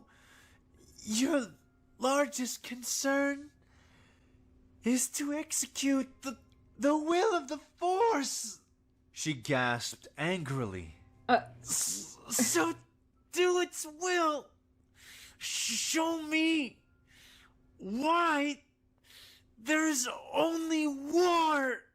He grit his teeth now, squeezing her face painfully between his hands. He'd kill her for this. He'd kill her painfully for saying such blasphemies. He relaxed his grip on her. Ahsoka Tano, he said, voice suddenly calm. Why did you spare my life? He asked. Because I wanted peace, she groaned, her voice losing its strength. Why? He asked. Because it is the will of the sane. The reason I fight, she said, eyelids drooping, consciousness fading. Because it is the will of the Force, she breathed. And with those words, it all began to fall into place. The Jedi had a low, almost non-existent record of mutation. All autopsies had shown this already. Their techniques were also tame, almost entirely based plural. on telepathy and the exertion of force. A force Ahsoka had described to him as a force which gave rise to all life. A sentient energy field which put the universe into motion. The revelation struck him, and with it a certainty of purpose, where before there had been naught but vagaries. Ahsoka Tano was right. She was right. The Jedi did not serve the warp, they were meant to serve the motive force. They were brought into conflict with himself by serving the Republic in its stead, but not she. He activated his Electus, connecting her flow of life to his own, and moved energy back through, making her body convulse, making her scream in pain as he restored her to stability. What are you doing? She yelled, clutching his arm again, her strength noticeably more present than before. Doing the will of the motive force, he said, releasing her and standing. Your beliefs are misguided. Your blood is impure. Your republic is false, he said, his voice implacable and harsh. But your intentions are pure. Your image is close to our own. And the Force, the true Force, the motive force, has plans for you yet. But know this, Ahsoka Tano. The mercy I show you today is a mercy shared between the faithful and the honorable. Do not expect it to be shared beyond us. Not unless the will of the motive force is done, and it is peace. Abandon your republic, or the next time we meet, you shall face no quarter. The blue-skinned priest turned then, walking back towards his compatriot. Ahsoka followed him with wide eyes the entire way. Lethern did as well. By the great gears, have you completely lost all your sense? The other priest hissed to him when he came nearer. Moral violation detected. Proceed with EXE. P-U-R-G-E-R-E-T-E-C-N-O-W protocol? Droned the hateful machine. My logic is sound, Lethrin.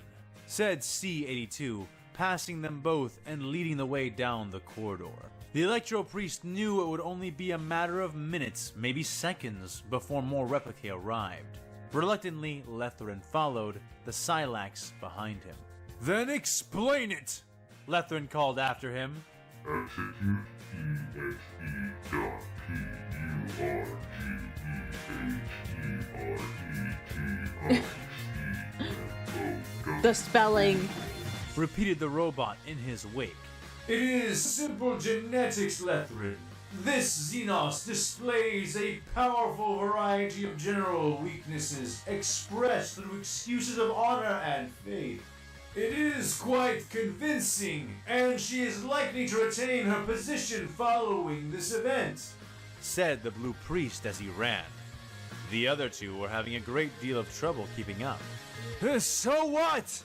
Called the other. Execute E-X-E-P-U-R-E-E-H-E-R-E-T-I-C-N-O-W. He just doobie spelling. The Silax started to say again. Oh, no, denied! Shut up for a moment! Lethrin screeched at it.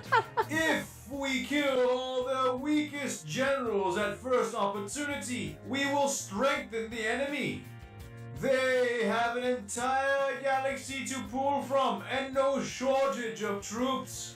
By sparing certain elements, however, Said C-82.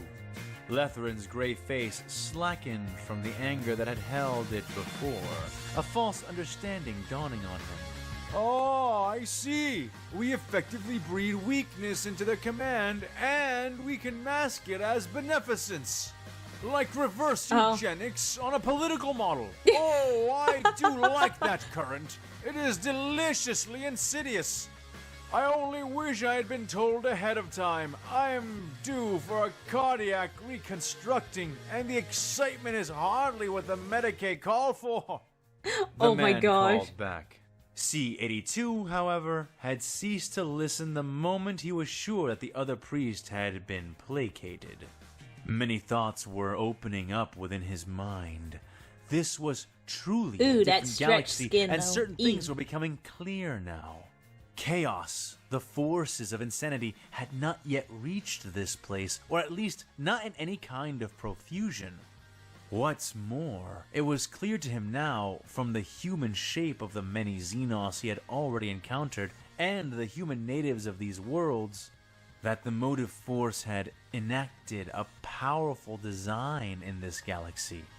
He could not yet see it all. The pieces were still coming together, but what was clear now more than ever was that things were possible in this existence that had not been possible within the previous one. And the possibilities now began to course through him like the holy energy of the motive force itself. He had been shown his sin in this battle, a sin of blindness, a sin of sightlessness, of short-sightedness. Now he began his repentance. Now he began to see. Ooh. Ba, ba, ba, ba, ba, ba, ba, ba, ba. That was a good one. That was interesting. I wasn't expecting... I thought maybe parts of the 40k universe could agree with Star Wars, but I really like this take on it. I love that. I like that the blind man makes so many references about sight. Yeah, I noticed that. He's like, now I can see, and he's like... It's good. It's good. This feels like copyright music. Well, yeah, so anytime I do one of these reviews, these reaction videos, like, they basically, they're not monetizable. Like, because he uses copyright music. So, I love reacting to this so much, I don't even care. But yeah, no, there's no ad revenue from these. So, one more. I said I would do episode 17 and 18. Maybe one more after that, we'll see. We'll see, we're almost 2 hours in. So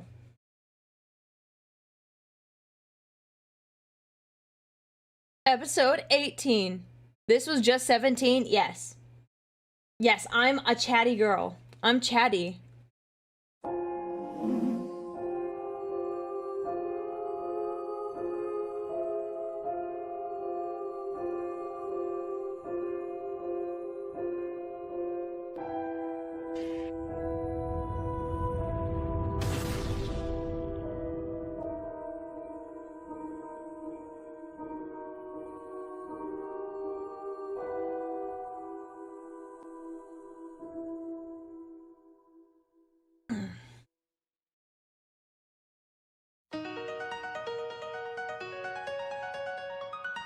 Very chipper music to begin this.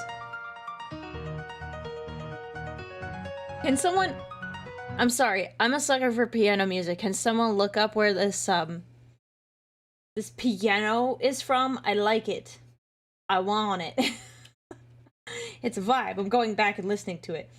So if someone could find out where this is from, I would like to know. Shazam it, but I'm streaming right now.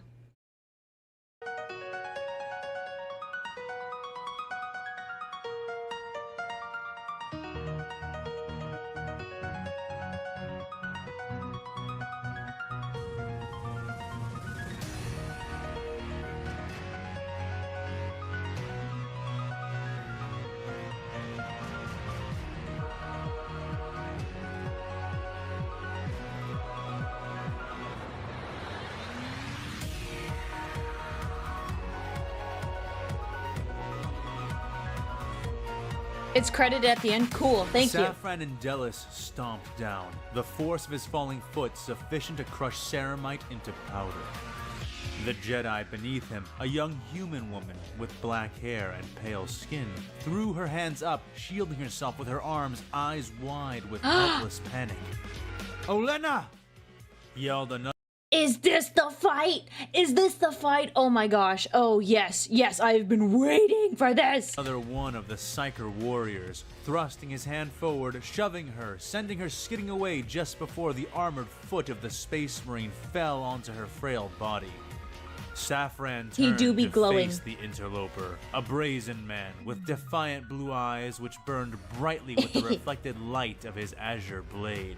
Defiant blue eyes. Ooh, Obi-Wan?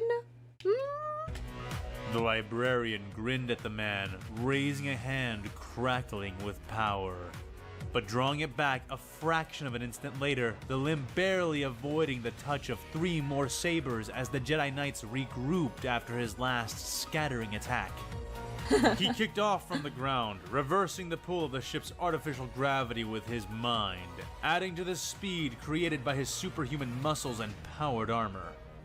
The recovered Jedi poured into the place he had been like a living, flowing stream of robes and shimmering blades of light.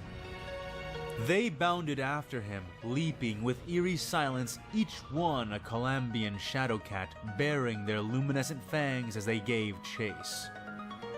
In spite of his measures, they reached him before his feet could connect with the domed ceiling above them, falling upon him like neon rain. The librarian extended his soul, the probing tendrils of his thoughts colliding with the many tranquil surfaces of the minds who sought to end him. They were slow and weak, but given that, their attack was without flaw, and he was forced to act defensively. He swept his force stave out in a wide arc, invisible energy riding the blow and empowering it. Those he struck all... Oh, bro, they included the bones on the ceiling. Oh my gosh. At least I think, unless it's... Yeah, because the Jedi were on the ceiling. Yeah, he put them up there. So that has to be the ceiling. He's upside down. He's probably like jumping over them. All managed to get their sabers between themselves and his ruinous staff, but none, not a one, managed to hold their skyborne positions. Instead, those hit were sent flying, hurtling in all directions from the sheer force of the blow. Wow. The Space Marine spun the staff back around in time to catch 3 more strikes on the haft of his weapon, pulsing Dang. a psychic scream into the warp around him. Some of the Jedi reeled in response as his feet connected with the thick, transparent dome of the ceiling. Grounded, he extended his hand and clenched his fist, releasing a rolling smite into the many Jedi who were milliseconds from falling upon him. His bald gauntlets seemed to explode with crackling power, tendrils of bro. warp lightning spiraling out from him, branching and splitting hundreds of times as it filled the air between he and his myriad foes. But of the many, many Jedi struck, only 3 burned, their screaming forms falling away towards the ground as the others caught the tendrils of warp energy on their lightsabers. Those lengths of light seeming to hum and harmonize with the warp itself. I'm Safran vibing so hard. grit his teeth, swiping his staff at the knights and masters who attempted to land atop him, alien power swords leading the way. He thwarted all but 2, the others choosing to land somewhere further away, their own feet adhering to the ceiling much as he seemed to. The 2 sabers which struck him did not breach his holy armor, but rather reduced the glow and strength of the aura he had shrouded himself within. The golden glow diminished, and he punished the 2 offenders for their hubris. The first, a brown-haired woman with several dots on her head, he caught by the ankle as she tried to leap over him, kicking off from his chest after delivering her strike. Simultaneously, he struck at the second with his force staff.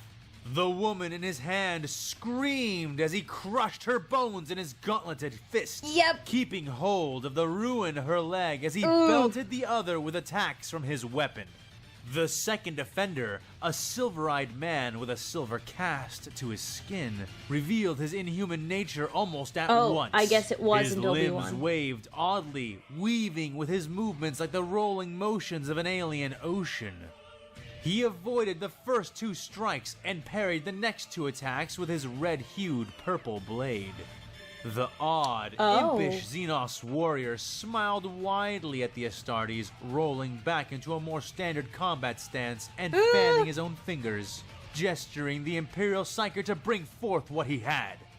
Safran did so, bellowing laughter of his own as he swept in, striking with not only his glowing staff, but with the screaming, flailing body of the Jedi he had caught. The silver-hued warriors... You never want to get caught by a Space Marine. They are way too strong. They will... You know the scene in Avengers where Hulk grabs Loki and he, like, beats him up? It's like that, but worse. You're not Loki. You're not immortal. Your bones are like bird bones. Very fragile, very breakable. Not a good idea. Don't get caught. Seemed much less eager to engage Safran during the Astartes' onslaught than his demeanor would have suggested, clenching his teeth in sudden panic as he tried to parry only the stave and dodge the still-living form of his companion. And just like that, he lost. The silver-eyed, many-jointed Knight of Jedi successfully evaded or blocked every strike Safran made without further wounding the Jedi the librarian had been trying to club him with, but had lost that slipperiness that had been saving him from a different kind of attack, as fear and surprise burst the tenuous bubble of his warp defenses. With his last, left-handed swing, the Space Marine tossed the screaming woman towards the man, and instead of retracting his hand, pushed another gout of warp lightning out through it. The howling Jedi was silenced as the bolt tore through her first, ripping up her body, scorching her flesh and robes black even as it tore her apart and sent smoking pieces of the once living Jedi scattering in all directions. The silver-eyed Jedi lasted marginally longer, catching the bolt on his reddish blade as it rent its way out of the dead knight's mouth. But without his... Okay, that was a really good play. That was a really good play. I'm disturbed, but dang, that is a fantastic play. Fantastic. 10 out of 10. Oh, Dinofan, thank you for the bits. Someone said in the chat already, but the song is Shy Boy District 78. Okay, thank you, thank you. I will add that to my playlist of some sort. Ooh. His emotions in control, the blade's harmonic ring was not enough to catch it all. The stream of lightning split and burst as it met his lightsaber, burning his hands and chest, causing what little focus the warrior had mustered to flee him. His saber exploded, and he was sent hurtling back on a horrific torrent of predatory energy. Saved, barely, from the same fate as the woman before him by the intervention of 3 other Jedi.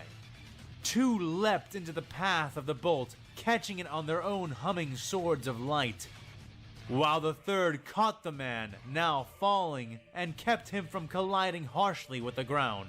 Safran smirked as he began to step back. It mattered not. He highly doubted that Xenos would survive those wounds. Yikes. The Jedi poured in from around him, moving in streams, leaping and spinning in apparent extravagance. But he knew the truth. They were using their Jedi precognition, waiting for an opening to appear, circling instead of driving in for fear of dedicating to a hopeless assault. He was as an ocean predator, surrounded by a shimmering shoal of desperate fish. Safran's smirk grew all the wider as he sent out his mind, as before, probing for the weakness he sought. This time, it was not long before he found one. A Jedi who felt fear. Without warning, he launched himself into the wall of bodies and blades, Force Stave leading the way. The Jedi bared their teeth against him, sabers flashing, and he caught them on his Force Stave, pulling on the warp to draw those strikes that would have gotten around his guard into the body of his weapon, jostling the Jedi horde as he shoved them away. Their varied bodies flew and spun, some landing back on the floor far below, and some falling back towards the ceiling they dueled on. Either way, they were no longer shielding his target, a single brown-eyed Jedi man. "Saras, look out!" called another Jedi, a woman robed and veiled so heavily that only her face was exposed. Her warning came too late. Safran was upon him in the blink of an eye, swinging down with his stave with both hands. The Jedi raised his saber, legs too stiff to dodge, nerves too frayed to parry. He retained the sense to strengthen his arms and shoulders as he attempted to absorb the metal-shattering force of the librarian's strike, but had neglected his legs, expecting his wide stance and athletic body to bear the weight of the blow. Instead, his shins shattered under him, and he roared out a scream of blood-bleaching pain, falling up into the air instead of collapsing beneath the haft of Safran's weapon. Yikes! The focus which had bound him to the ceiling breaking along with his legs. Safran reared his stave back and went to swat the man, only for a blue blade to flash before his eyes, colliding with the stave as he swung and delaying its passage long enough for the struck master to fall safely past.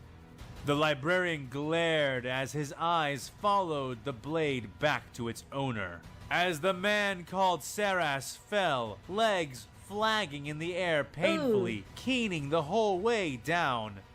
He and the saber both were caught mid-descent by the same blonde man who had confounded him before. Saras was swiftly added to a growing line of wounded and dying Jedi who were being frantically tended by 2 others of their order. Safran decided they should tend no longer. Yeah. As the other Gotta Jedi take out the rushed healers towards him, blades of light. As a dungeon master for Dungeons and Dragons, if you are playing very intelligent enemies, you gotta roleplay as them, so that means you gotta take out the healers. Yeah, it's a sad truth, but you gotta do it. You gotta do it. Gotta be realistic, or at least realistic enough. It's Dungeons and Dragons. Cutting a path to the Space Marine, he leapt again, aiming for the line of the wounded. He fell to the steel deck plates like a psychic comet, smashing the metal beneath him and rising almost without pause, rearing to strike the first of the Medicaid knights with an empowered swing of his staff. His target fell back, eyes wide with fear, helpless before him, and lucky that stronger warriors were nearby. His blow was intercepted and halted by the blades of 3 nearby Jedi, their quivering sabers intersecting the haft of his force weapon, 3 sets of eyes glaring in determined defiance of him. The old man named Sin Draelig was to his left, his single green blade held in a dual defensive grip. His young female student stood to the Imperial Psyker's right, using 2 emerald shafts of light in place of 1 to help hold up the killing blow. And then there was the man directly beneath his staff, brazenly standing above and before Safran's intended target, sky-colored eyes still blazing in the sparking, screeching light of his blue sword. Obi-Wan. The man used only 1 hand to hold up the Imperial's attack, arm trembling as he thrust his free fist into Safran's chest. The blow carried with it a stream of raw concussive force. I was gonna say that's dumb. Don't punch armor when you don't have protective gear, but he did force into it. Got it. Makes sense. And the librarian was sent skidding back. Safran would have rebounded towards the 3 interlopers, but the sudden rain of falling Jedi all around him caused him to disengage. Attention redirected to the many new opponents rushing to face him. Safran could not help but reflect as he began to pound into the wall of sabers that now assailed him. He had been a librarian of the Crimson Razors for nearly 3 centuries. And despite the falling prestige and regard his brothers afforded the Librarius and Psykers in general, his record had been one of undeniable progression in both power and feats.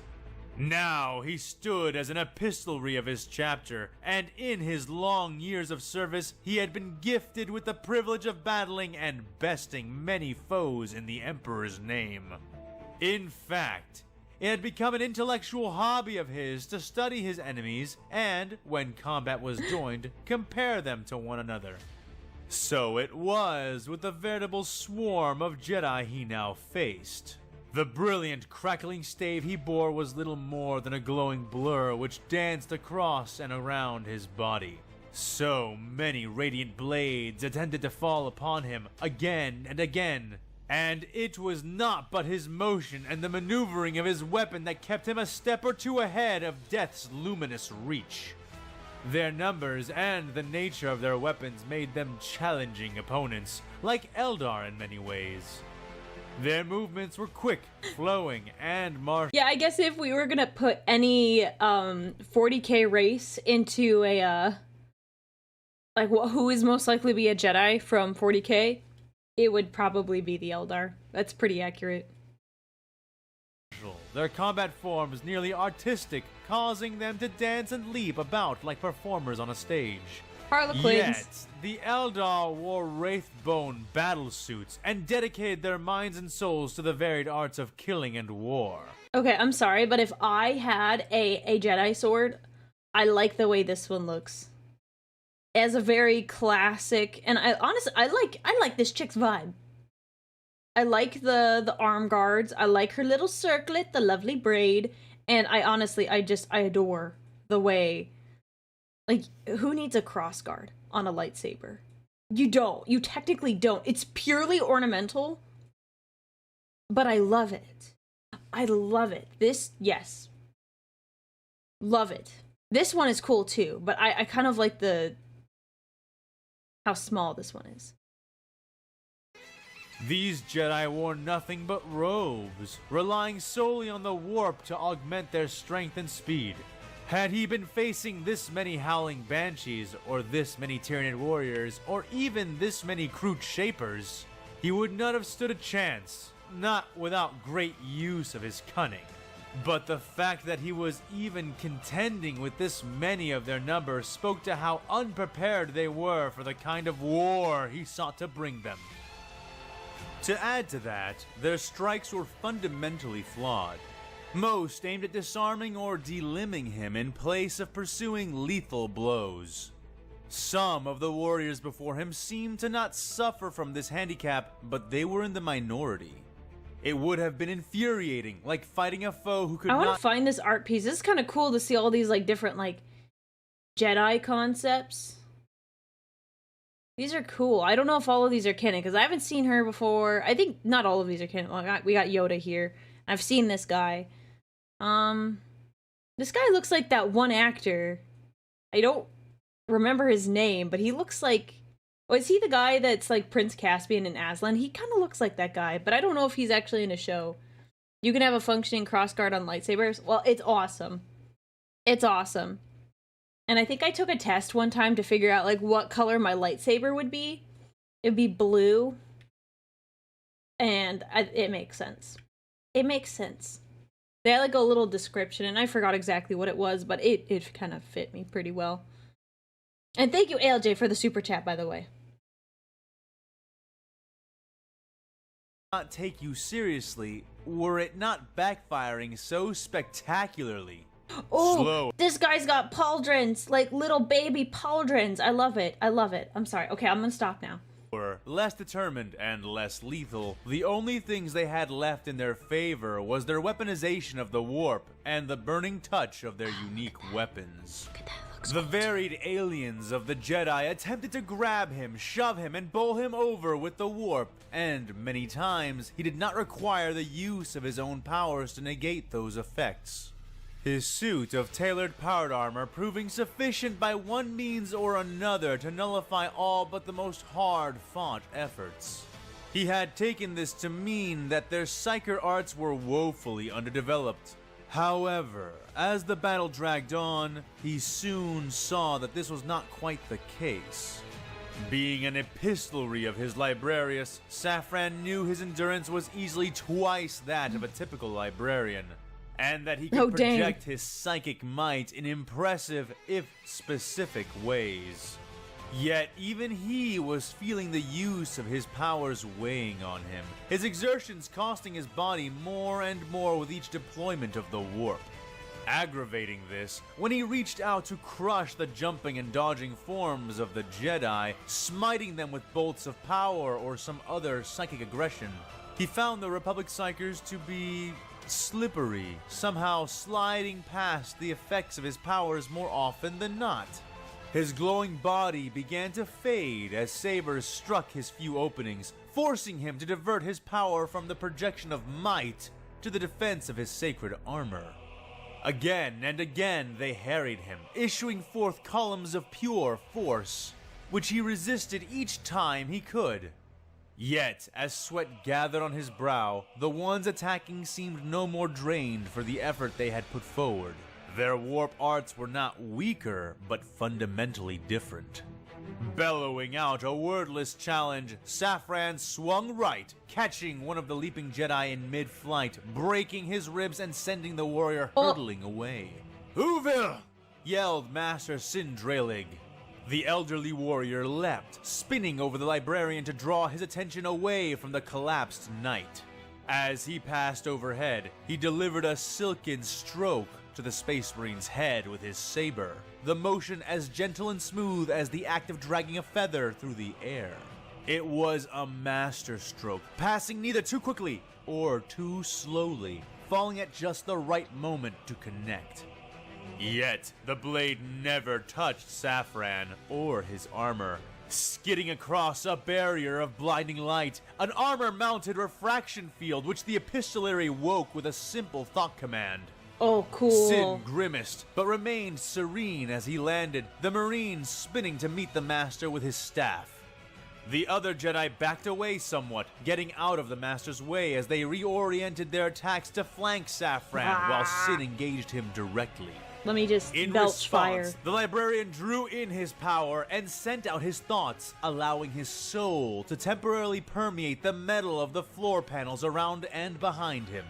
Oh. When next he sensed the Jedi drive in for him, Safran opened his eyes wide the blue rings there flashing golden as the metal suddenly became bright as the sun and splashed outward in a molten cascade. Oh. Most of the Jedi seemed to sense the danger before it occurred, retreating before the metal reached them. Not so with Seer Junda, whose aggression had overtaken her intuition. She screamed, robes catching fire as the splash washed over her. Still crying out in rictus pain and thrashing wildly, Seer was pulled away by the others of her order and tended to by those among them Man, who knew he's the just healing getting arts. everyone. Meanwhile, Saffron did battle with the old master. Knowing his technique had allowed him to isolate Dreylig for a few precious seconds, though not without cost. The refraction field generator in his armor was smoking, overloaded, as the Jedi Master before him took the half-second of distraction the technique had cost Saffron to strike several more times. While the Librarian had blocked 3 of the 5 strikes, the Knight had managed to score 2 more blows, driving the Epistolary's sacred shield into rest once more. The act frustrated the Astartes. This man was far more skilled than the majority of warriors around him, and so he gave the Jedi his full focus as he drove in with his staff. Despite being dressed in nothing more than robes, and armed with little more than a sword and the warp, the man comported himself well. But not well enough. For Dreylig soon found himself facing an overwhelming force he could not counter. The Librarian's strength was brutal, mechanical, and anything less than a perfect parry, a perfect deflection, would lead to disaster. Sin found himself challenged like never before, yet his saber was not found wanting, each parry meeting the force stave with just the right amount of might. Sliding past with the perfect amount of speed. But as he focused on the stave of the Marine, remembering the lessons of Darth Maul and his saber staff, the Jedi Master would neglect the Marine's actual hands, a mistake which cost him the battle. He locked Saffron's weapon perfectly, catching it such that to shift it away would allow the Jedi a killing blow. Only to suddenly feel the Marine's free armored fist driving into his stomach with the force of a speeder bike. Yeah, I was gonna say, Despite the if you get punched by a space marine, yeah, it's like getting hit by a car. defensive sheath of the force which coated the man, flesh bruised, organs bled, bones shattered. Yeah, you're done, And buddy. the Jedi Master was sent breathless from his feet and into the air. But Saffron did not pause to savor his he victory. did and not. before the wind had been driven out of the Jedi's lungs, the Librarian had already wheeled around. Now striking at the head of a Rodian, a would-be hero attempting to avenge the Master's defeat. The blow was only somewhat softened by the intercession of a blue lightsaber, aid from a fellow knight who leapt between them. The blonde man yet again. The blonde man. Unconscious instead of dead, the Jedi he struck fell away and fell out of Saffron's thoughts, the Marine already turning and jumping into the air to avoid a flurry of multicolored blades. I cast fist. Yeah, I love the concept. I've seen this in Dungeons and Dragons where you get these like super jacked wizards and they're like, I'm really smart, but if I needed to, I could punch your lights out. That's what Space Marine librarians are, basically. They're like, you're very good at spells, but can you beat this? He roared, slapping his staff down as he spun above them, and being countered as 3 more swords of light rose to catch his weapon. The Space Marine Fan, stop teasing us. Please. Please. I won Obi-Wan fight. Obi-Wan's probably gonna, like, you know, retreat after this because this is really bad. But I'm being teased, and I don't like it. Please give me the fight I desire. pressed against them, using the Jedi to support his weight as he hefted himself over the warriors who had encircled him. With a heave, he pushed himself away before stomping down, his mind pushing as he issued forth a shockwave of broad, wall-like force which left none standing within 8 feet of him, slippery or not. His preternatural eyes swept the assembled Jedi and spotted a flaw, their weakest link, who had collided with a steel pillar and staggered forward, Bonk. dazed and clutching his bald head. Saffron extended his hand towards the man, making a claw and slashing the air, tearing rents in the fabric of space-time, and allowing ruinous energy to pour forth as writhing bolts of living lightning. Yikes. The Jedi brought up his saber staff, yellow blades catching 4 of the 5 bolts as he spun his weapon like the rotors of a heli-flyer. The final bolt caught his left arm, causing the Jedi to cry out in obvious and abject pain. Though, to his credit, he did not drop his guard or die, even as half the mass of his struck limb came away as bloody ash. Saffron clenched his teeth in frustration, readying another volley to finish the Jedi, but was forced to relinquish his pursuit when another warrior rebounded from the librarian's shockwave, rushing in to meet him. The man held 2 sabers at once, and was one of the Jedi who did not suffer from their weakness of compassion. Each strike this warrior made was fully intended to kill the Imperial, not maim him. "Your madness ends now!" the Master bellowed, whirling like a death cult assassin. The Crimson Razor's pistol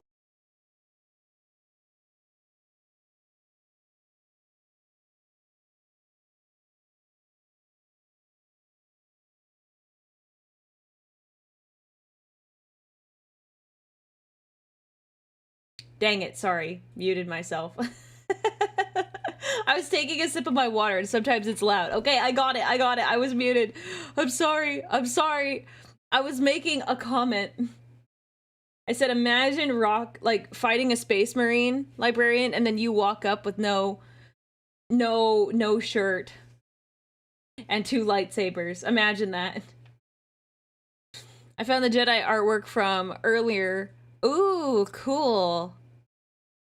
It's from High Republic. That's what the lightsaber's from. Oh, okay, cool. Thank you for the bits and thank you for informing me. No, it was just my water bottle is like kind of loud. So I sometimes when I drink the water, I mute when we're watching something. Sorry.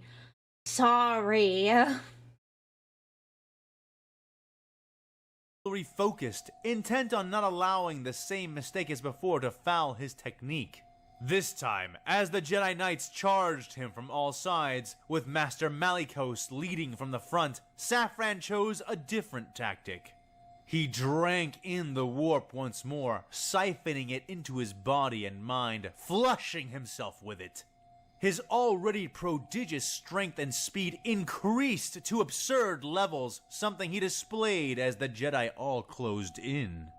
The Astartes Psyker became a blur of motion, the Imperium spilling out from him and violating the very laws of reality itself. He blocked, dodged, and countered, dedicating himself fully to defense as he remained within the center of the storm of Jedi who raged around him.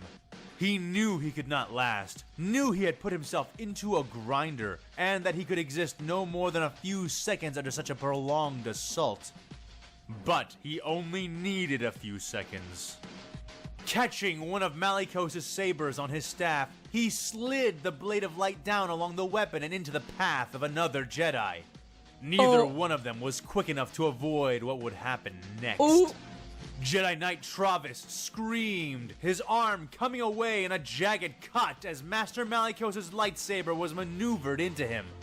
Malicos and the others were stunned by the sudden turn, affording the librarian the opening he had been waiting for.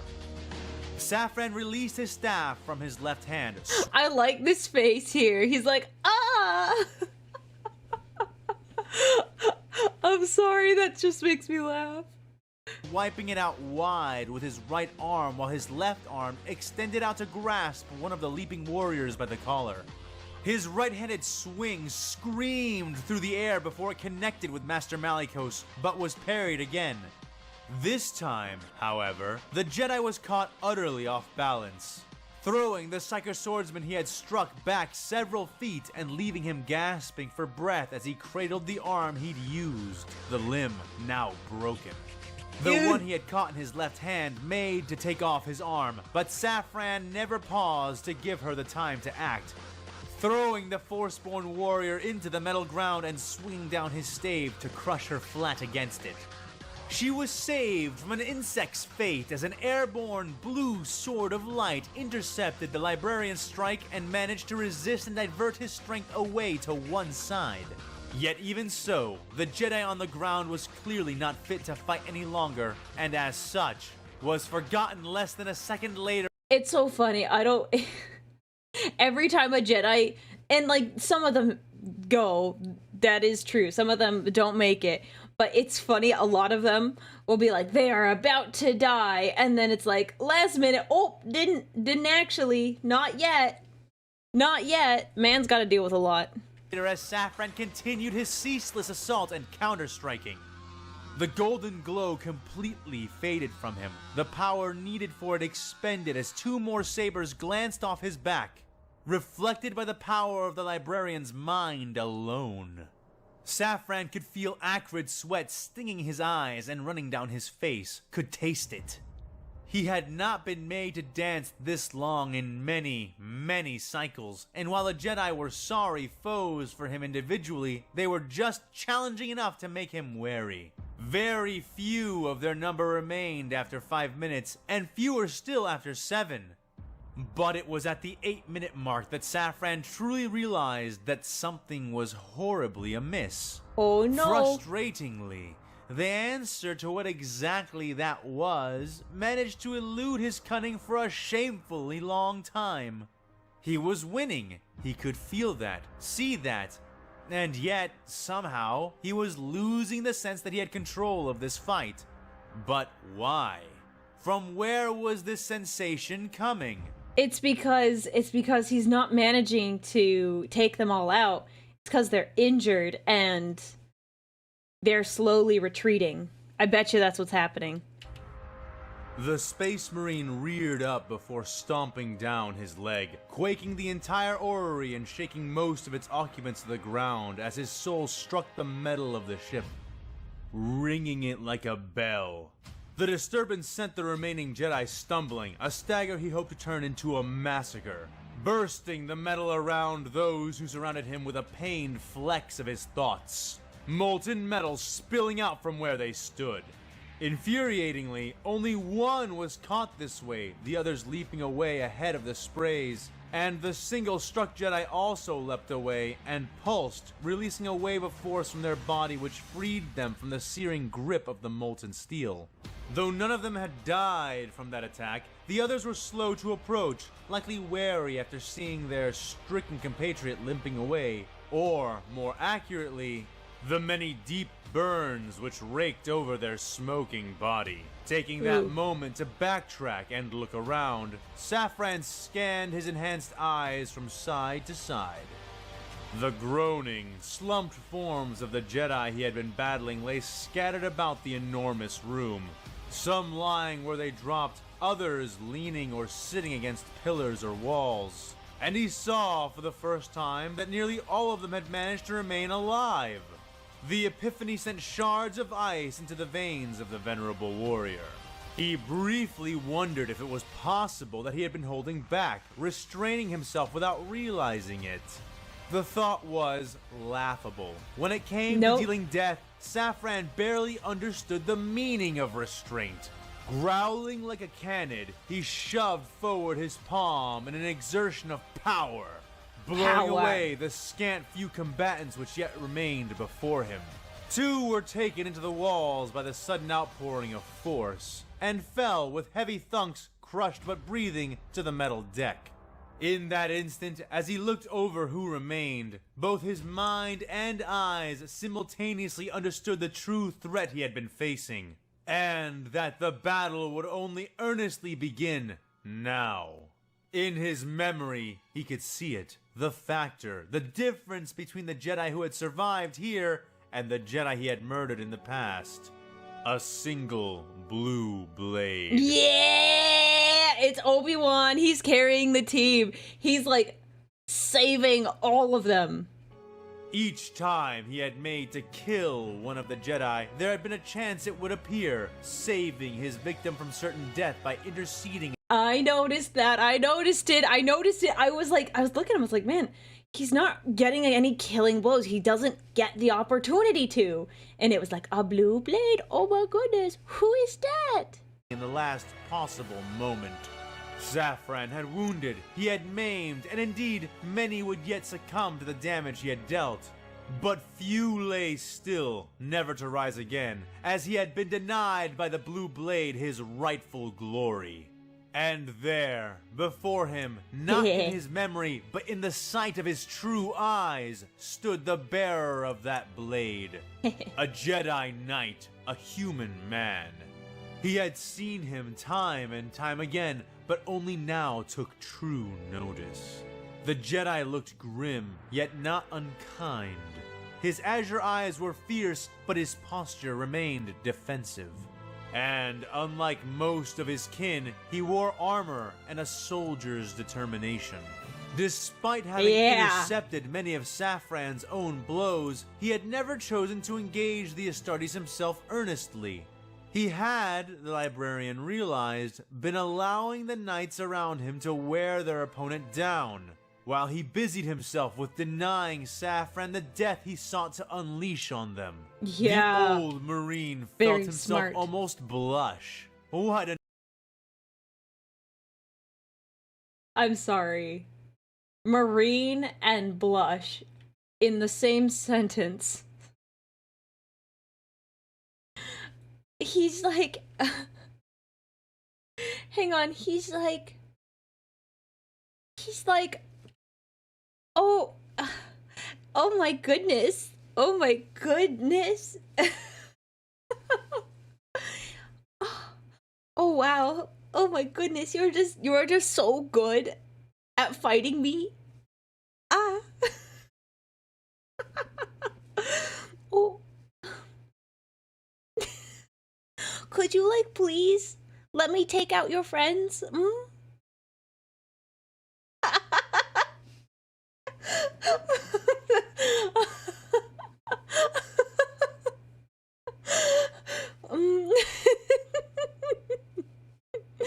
Wow, you're just such a good fighter.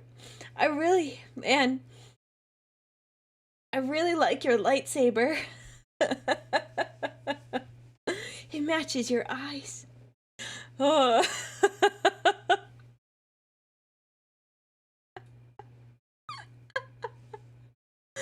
Okay, I'll stop.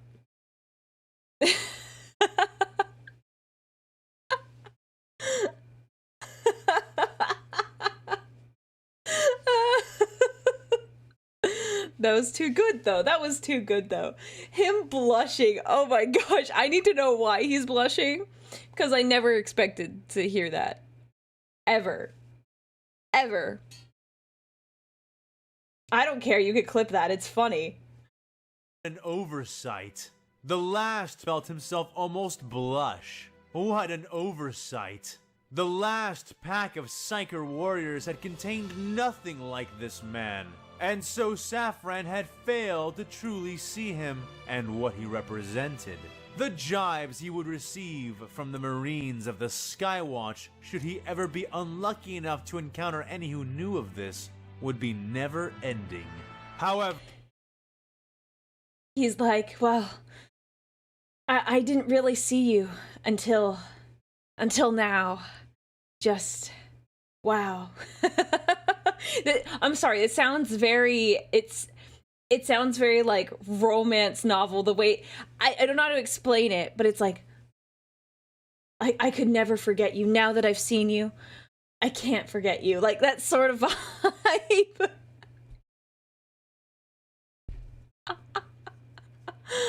I'm sorry. That's just what it sounded like. It's like I could never forget this man. this was now at an end, something Saffron made known to the man as the massive librarian oriented his stance in the Jedi's direction. The blue blade-wielding master seemed to notice the change and raised his free hand, drawing the attention of the remaining Jedi he fought beside. Sarah, hold back now. Gather your strength and tend to Master Drelig.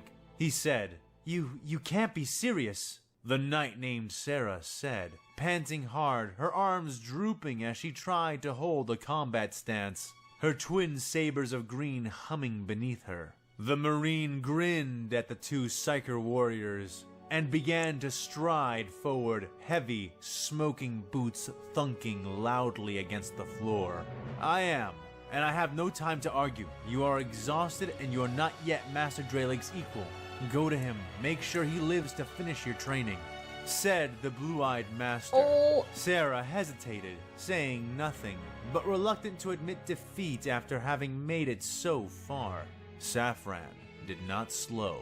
Now, Sarah, the master snapped, and that seemed to be enough to push her to obey. She gave a quick nod, deactivating her blades and turning back to run to her master. Saffron nearly went to pursue the woman, but was held back. Seeing the remaining Jedi stance shift subtly, and feeling the cold promise of a sudden premonition. Had Saffron given chase just then, the night before him would have destroyed him in 40 of 78 futures. Oh my Perhaps gosh. an intricate deception by the Jedi he now faced. Some form of warp trickery Saffron had Interesting. yet to encounter. But just the chance that such futures could have come to pass was enough to give the veteran Astartes pause. You are skilled in the art of defense. Defense of others and defense of yourself. The Blood Angels would likely value such arts as those you display. The librarian said. Yeah. My blood angel homie knows what's up. He knows what's up. Edging to the left of the man, watching as the warrior Okay, I'm good. before him moved to the right in response. Saffron eyed the warrior up and down, absorbing the details of his movements. He gave him the up down. I'm sorry. I'm not shipping this. I just think it's funny, and I think I'm just brain rotted. I apologize. I'm so sorry.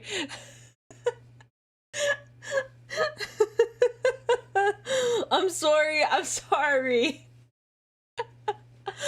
I'm not actually shipping them. I just think it's funny. Learning him even as he did the same back. The Jedi Oh. grinned a sour smile at the librarian, sweat sheening his face as well. Clearly, part of the reason he had not engaged Saffron was because simply defending his comrades had been all he could manage to do without exposing himself to the very danger he sought to mitigate.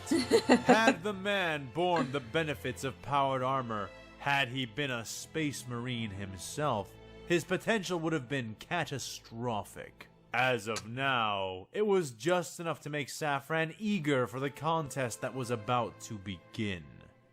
Normally, I'd take that as a compliment, but coming from people like you, I'd prefer to remain as unvalued as possible.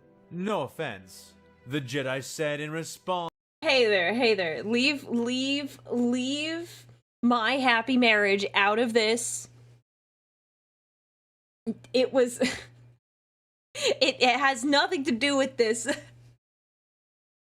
Has nothing to do with it. It was all because he said the Space Marine almost blushed. And I'm like, since when has a Space Marine blushed? Unless it was like in the presence of their Primarch. Or like maybe the Emperor, but even then. Huh? Aurelia's fanfiction went, no, I am not writing a fanfiction about this. Not my vibe. That is not, I'm not a fanfiction writer. I just don't. It's not my vibe. To the Imperial, spinning his blade up and over his head, his offhand aimed towards Saffron, 2 fingers extended. That is a pity, Jedi. You are human. I can smell this, see this. There may be much we might learn from one another. If you submit yourself before the Emperor, I cannot promise safety for your Xenos associates, nor kindness to your apostate witches.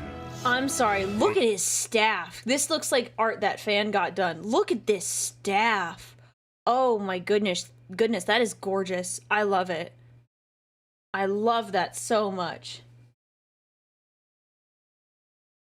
There may be a place for you and your skill if you show the wisdom to submit. Said Saffron. Obi-Wan, join the Blood Angels, please, and thank you. Please join the Blood Angels. Please. The Jedi scowled, and Saffron wrinkled his nose in a cruel smile. They both understood that the Marines' play at civility was all but an open insult. Thanks, but I think I'll pass. I've only ever had one place, and trust me, if you are any indication, then your Emperor would make a lousy Jedi. I doubt the Council would allow him to join. Yeah, he's not wrong, though. He's not wrong. In the Order, so it's out of the question that I could train. Yes, I know he's not a Blood Angel. I was being generic, because he's like, the Blood Angels. So, yes, I know I think he's a Crimson Razor, actually, I think is what they said. But now, I'm too focused on Obi-Wan. I'm focused. I cannot be bothered to remember everything. Saffron bore a hideous grin and stepped closer, hatred pouring from the Astartes in nearly palpable waves. I doubt you could train the least of my brothers, even were you willing. However, I am not such a miser as you. He growled, Oh. drawing in the warp, his battle-crafted flesh tensing within his armor as he filled himself with the ruinous powers of the Imperium. Come closer, Jedi, Come and I'll teach you closer. something new. Ah! You can't do this to me! Dang it, we're probably not gonna get back to Obi-Wan by the end of this. Dang it! Ah! Mace looked around at the survivors of his assault. Jedi lay about him, their bodies mingled with those of the choir they had come to silence and their ample guards.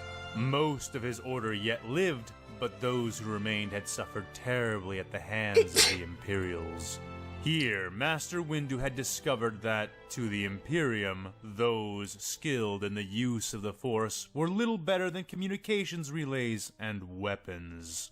This had been demonstrated with horrifying potency during his attack on their communications hub, where Force sensitives called astropaths sent telepathic communications to and from different choirs.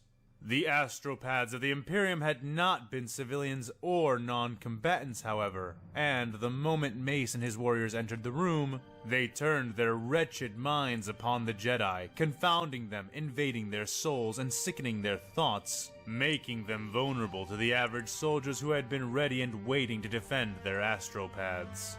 While the battle had not been a slaughter, he could now count the Jedi who could continue to fight with him on one hand. The rest were either too wounded, needed to help the wounded, or were simply mentally shattered by the odd, thought-rending techniques used by the choir's most powerful members. The sight of their gibbering lips, pale faces, and trembling eyes still haunted the Master, and would haunt him for as long as he lived. Beneath his boot, the last of the insane Imperial Force users breathed his last wretched breath, finally going still and remaining that way. The wounded helped each other up, limping and staggering their way back towards their dropships, evacuating to await rescue by the Republic, or for the Imperial ship to fall properly into their hands. The sight was equal parts humbling and infuriating. Windu had long considered the Sith to be the only possible competitors with the Jedi when it came to their use, knowledge, and power with the Force. But how certainly could he assert that now, after all of this? This new faction was not only a powerful martial threat, but a metaphysical menace as well. He felt a hand come to rest on his shoulder and looked back, seeing what remained of his strike force. Jedi Master Depa Billaba met his eyes, her steel serene gaze only slightly tainted by the thin light rings of red and orange which circled the very edges of her eyes. Like the embers closing around a burning leaf, subtle but still there. He did not doubt that he had the same look in his own eyes, if not worse, for he and she had used Vapad this day, and used it excessively to survive. Though physically unharmed, they there's were both guts on the spiritually ground. drained. Gross. But Windu was under no illusions, and the battle was far from done. All over the ship, the strike forces of the Jedi were encountering resistance, the Imperium having either adapted to their assault or deployed adequate forces to stall or counter them. Many strike forces were now broadcasting distress throughout the ship, some more intensely than others. Now freed of their primary objective, and needing to link up with a larger force, it was time he and his found a group nearby to aid and ultimately lead to the bridge. Depa's grip tightened slightly, and he laid his hand over hers, giving a squeeze of his own, letting her know he was still present, still thinking. Looking beyond her, he could see Jedi Master Nu standing straight-backed, a long, rectangular box slung over her shoulder on a strap. She's the librarian, right? I think she's the librarian in, at the Jedi Temple on Coruscant. Behind her approached the lumbering form of Master Tapal, and nearby, Master Ali stood up from where she had been tending to a fallen knight. Including himself, that left just the 5 of them ready to move on. "We must keep moving, Master Windu," said Jaro Tapal, the Lasat's muscles rippling under his armor, the predator within him having been awakened and working since the battle had been joined. "Yes, to the bridge," Depa said, withdrawing her hand from Mace's, her other hand gripping her still lit lightsaber all the more tightly. "Unwise," said Master Nu. The elderly woman kept her face stern yet impassive as she continued. "We are vastly depleted. Going straight to the bridge would leave us at a severe disadvantage, especially considering that their defense of that location should be about equal to their defense of this one," she said. Depa grit her teeth, but Windu raised his hand, forestalling any response. "Master Jocasta Nu is correct," he said. "Let us rendezvous with another strike force, a potent one. Then we can take the bridge in one push." Depa frowned at first, but smiled at the idea of taking the enemy's command position in one violent strike. Though Mace empathized, he could still not help but worry. Depa, all of them in fact, had seen too many Jedi be broken to not be affected by it. They were all coping in their own way, many Jedi resorting to liberal flash burning of their memories. But even among them all, he and Master Billaba were at special risk. He hoped she remembered that as they moved forward. "Very well, I believe we were relatively close to Master Kenobi's strike force," said Master Ali. You want to get involved in that mess? They will do nicely. "Well done. Let us contact him and set up a meet," said Master Windu, closing his eyes, turning within himself, and then without. They all paused with him, reaching out with their minds and seeking Obi-Wan and his group. And they're just gonna hear screams. What they sensed a moment later shocked them all.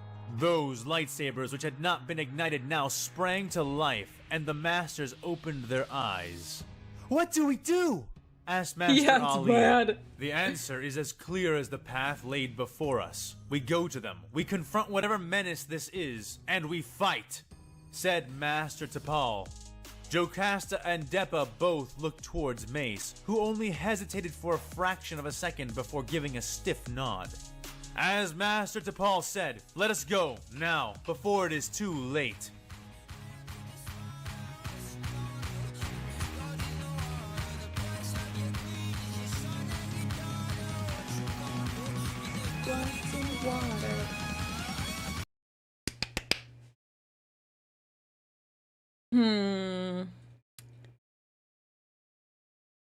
I think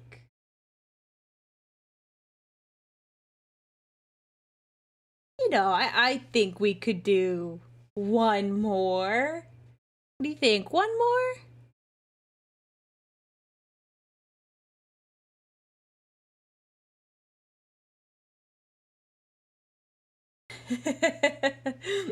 Also, Fan did state multiple times that he is more interested in a story than an absolute curb stomping that Warhammer 40k would do, while trying to stay as close to the lore as possible. So let's not argue about that in the comments.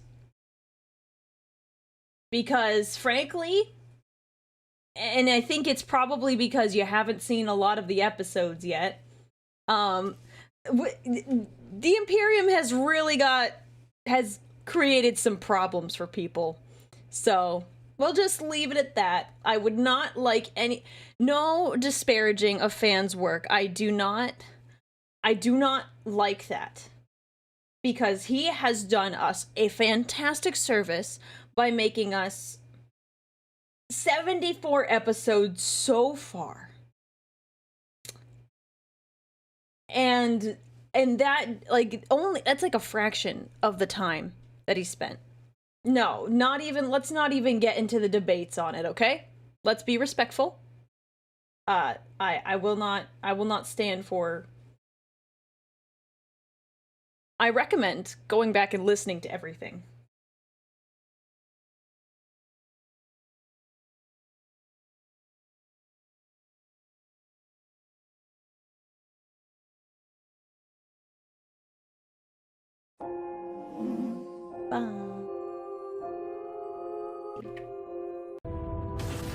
There we go.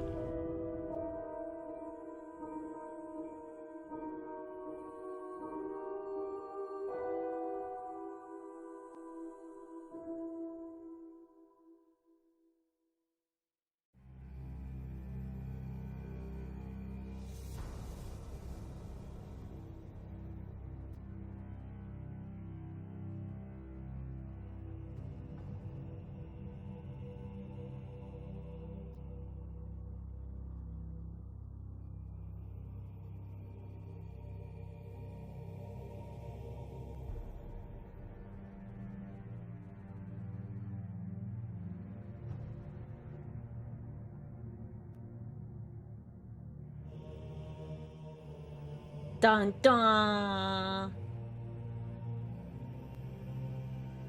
Anakin strode forward, projecting a confidence and casual air into his steps which could scarcely be more at odds with how he actually felt.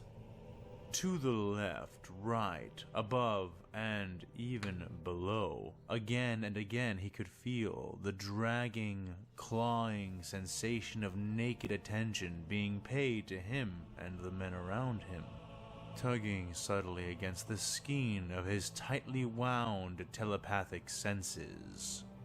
He knew he should have taken comfort from the fact that each and every time, if he focused, he could sense the attention either slide away without suspicion or linger with suspicion of the wrong kind. The Jedi Knight, his faithful droid, and the elite soldiers of Clone Force 99 continued their advance, attempting to act as nonchalant as possible as the group followed after the entranced servitor. Anakin had contrived to use a Jedi mind trick against the man-machine, and had found it so utterly susceptible to his suggestions that, after confirming the length of its new false loyalty, the Jedi had ordered it to take them to where they needed to go, the ship's central computer systems. And indeed, it had moved without hesitation as if to comply. However, it had also chosen to take the most expedient route to their destination. And, as it turned out, the quickest way to their target was through the bustling, cramped streets of the ship's bowels. Unable to make it understand circumvention, and equally unable to follow its movements through the crowds while hiding, Hunter had hesitantly proposed a risky solution. "Well, sir, we could just follow it. Ooh. We get rid of any open Republic markings on our armor, take our helmets off, and act natural, and we might not draw any undue attention," the commando had said. Anakin had scoffed at this. Right, as much as I'd like to take the direct route here, Hunter, I don't think that we'll get away with just openly walking down the street as a Jedi, 4 clones, and an astromech droid. Yeah, I don't Trust me, the think rogues so in armor, either. They tend to draw attention. You gotta be said. stealthy. With all due respect, sir, that might not be the case here. I've been paying close attention to the locals, and frankly, we may not look as odd in that crowd as you might think. Our armors are not standard, and we've had so many modifications done on our gear that it's far from uniform, or white. On top of that, while we are technically clones, we're also oddballs, mutants, and freaks. Normally works against us back on Camino, but here, I doubt anyone could guess at a glance that we're even related, much less clones. The clone commando had said, walking over to a nearby wall as he spoke and drawing his high-powered vibro knife. He began to carve into the stone used for the wall here, carefully gouging out one of the gilded, 2-headed eagles that they had seen emblazoned on nearly Are they gonna stick that on their armor? And as for you, sir, it's more or less the same. If we scuff up your robes a bit and pin some of this Imperial junk onto where people can see it... He had paused then and grunted as he pulled the eagle free, turned around, and held Okay, but he's not wrong though. That's actually quite accurate. That will actually work really well. Now that he's explaining it, I was kind of like, I don't know, man. Nope. Yep, I see it. rough stone and gold icon out towards Anakin. The Jedi had taken it and grimaced. He rather liked the style and quality of his robes, but the more he had thought about it, the more it had made sense. A hesitant beeping had brought his attention down to R2. Yeah. What about him? Are you gonna hide Anakin him? asked, gesturing towards the sentient machine. The Imperials aren't exactly fans of droids, Anakin had reminded him. No, they aren't, Tech had said as he stepped in beside Hunter. But they do not mind certain kinds of drones, and of course the droidmen like this one. So all we need to do is make him look close enough to one of those, he had suggested. How are you gonna do and how that? do we do that? Yeah. Anakin had asked. Tech had shrugged then and looked around. It honestly shouldn't be too hard, he had said, eyes fanning the area for a few moments. He had asked permission then for a few minutes to search the immediate area, and had soon returned with a few broken skulls he'd retrieved from the refuse containers nearby.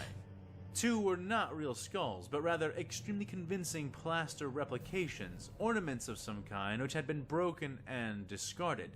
It had taken Tech only a matter of moments to weld these and a few other choice pieces of discarded junk to R2's cylindrical frame. The Jedi had been hardly convinced by the display, but after... Yeah, I need to see, like, a picture of this to determine whether or not that would be really convincing. I'm not sure it would, just, like, with a couple extra skulls on it. a few moments more, conceded to at least testing the idea. Not long after, all of them, droid included, had found themselves cutting almost down the exact center of the broadest of the ship's internal avenues, slowly striding behind the clinking, clanking form of their mindless guide. Anakin had forced himself several times to breathe calm back into his senses as he walked, but found it increasingly difficult. The droidman's ungainly gait was just fast enough to be ahead of a walk, but barely slower than a jog, and all the Jedi Knight wanted at this moment was to be away and out of sight as soon as the Force would permit.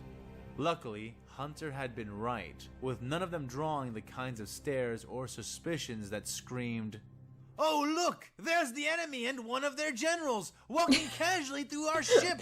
Quick! Somebody psychopath them to death before they can escape!" The members of the Bad Batch in particular seemed to blend right in, their black, specialized armor evidently different enough from the armaments of the other clones to break any implicit association. They cradled their helmets in the crooks of their arms and hid or obscured their weaponry with tatters of cloth. Imperial double-headed eagles welded to the fronts of their breastplates. The printed skulls naturally ornamenting their battle gear didn't hurt either. Anakin had hidden his lightsaber and raised his hood to shroud himself. Though it had required some more rummaging, R2 had managed to scrounge up a few skull icons, using his specialized tools to integrate them into Anakin's robes, giving the Jedi's clothes some scuffing and burns for good measure. He was hardly pleased by the necessity, but was grateful it seemed to be working. Though some of the shambling inhabitants paused to stare, none seemed too alarmed nor too distressed by their passing, and Anakin could sense no overt suspicion, though he did feel drafts of awe and wonder from a few. Clearly, they were mistaking him and his retinue for some other authority, and whatever that authority was, Imperials did not question it. As far as Anakin was concerned, that suited him just fine, as long as it stayed that way. Though, in his experience, anyone or any group high-profile enough to cause crowds to split without staring over long was likely one which could expect to receive the opposite kind of treatment from anyone near their rank. As if to confirm his dread, a small group stepped out into their path, eyes watching him, clearly intent on intercepting him and the clones. Boss, what do we do? Asked Wrecker from the side of his mouth.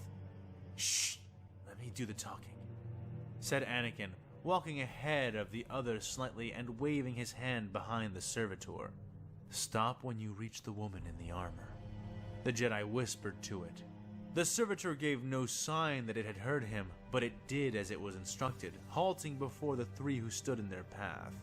All three were women, two with their faces hidden behind brass masks, shaped like the picturesque face of a maiden weeping blood, while the one in the center wore a half-dome helmet which covered most of her face, leaving only her mouth exposed, eyes hidden behind a glowing red visor. Yes, is there a reason you're in our way? Anakin asked, using his most imperious and authoritative voice.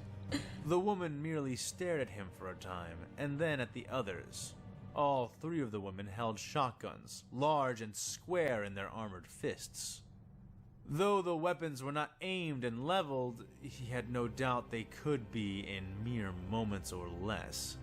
A cold sweat began to gather under his robes, but he kept himself stock still, watching the women from under the shadow of his cowl. You are not the Inquisitor, the woman said. Anakin felt a shock of panic run through him, but he smothered it as he smoothly responded without missing a beat. No, I'm not. I don't recall claiming to be. Were you expecting him? He asked. She paused a moment and nodded. He is overdue for the interrogation. Who are you, if not he? Where are you going? Already, Anakin could sense the clones tensing behind him, hands preparing to heft weapons, aggression rising. He could sense the same coming from the three in front of him as well, yet they did not raise their weapons or outright demand his identity. The clones were holding back to keep their cover. Why were these three holding back? They were still afraid of who he might be, he realized. They had no desire to inflict injury onto themselves by mouthing off to the wrong person, and so they held themselves in check, for now. But as surely as Anakin could sense this, he could also sense that he was one wrong answer away from becoming much more intimately acquainted with the business ends of their shotguns. Yeah. I'm his interrogator, of course, said Anakin, giving a slight flourish. The woman seemed surprised at first, but before she could further question it, he added, The Inquisitor is otherwise indisposed. He said I should be enough to handle it. Do you doubt his judgment? Anakin asked. He had no idea what an Inquisitor was, or where specifically they fell into the command structure, but from her reaction, he surmised it was a considerably powerful position. No, not at all. Come then, we have no time to waste. The Silent Enforcer won't be denied her justice for another day. So if you and your master want to squeeze answers out of the seditionist scum, then you are going to have to do it soon, said the woman, stepping back and turning around to lead him away. Well. Anakin scowled. She was not exactly walking in the same direction as the servitor had been leading them. He looked back and saw the clones all staring, waiting to take his lead. Keep going to the central computers, he whispered to the servitor, waving his hand to send it on its way. Go on without me, gentlemen. I'll meet with you later. No need to wait up, he said more loudly, turning to follow the three women. The clones stared after him for a moment. Scrog, what do we do now? Asked Crosshair, spitting to the side as No, he they've turned got to it. watch They've got the it. trundling servitor as it made its way away from them. Anakin "We can follow handle orders," himself. said Hunter, waving for them to start moving, following after the droidman. Do you think the general will be all right? Tech asked as they moved to obey. I hope so, said Hunter with a shake of his head. Well, he needed us pretty bad last time, Wrecker said, speaking just a little too loudly, and earning an elbow to the gut from Crosshair. The big man laughed and rubbed his ribs, but no one else had anything to add to his statement except for R2. The droid released a low, worried whistle, stopping and turning in Anakin's direction, watching the Tatooine slave turned Jedi Knight disappearing into the filthy crowds of the ship.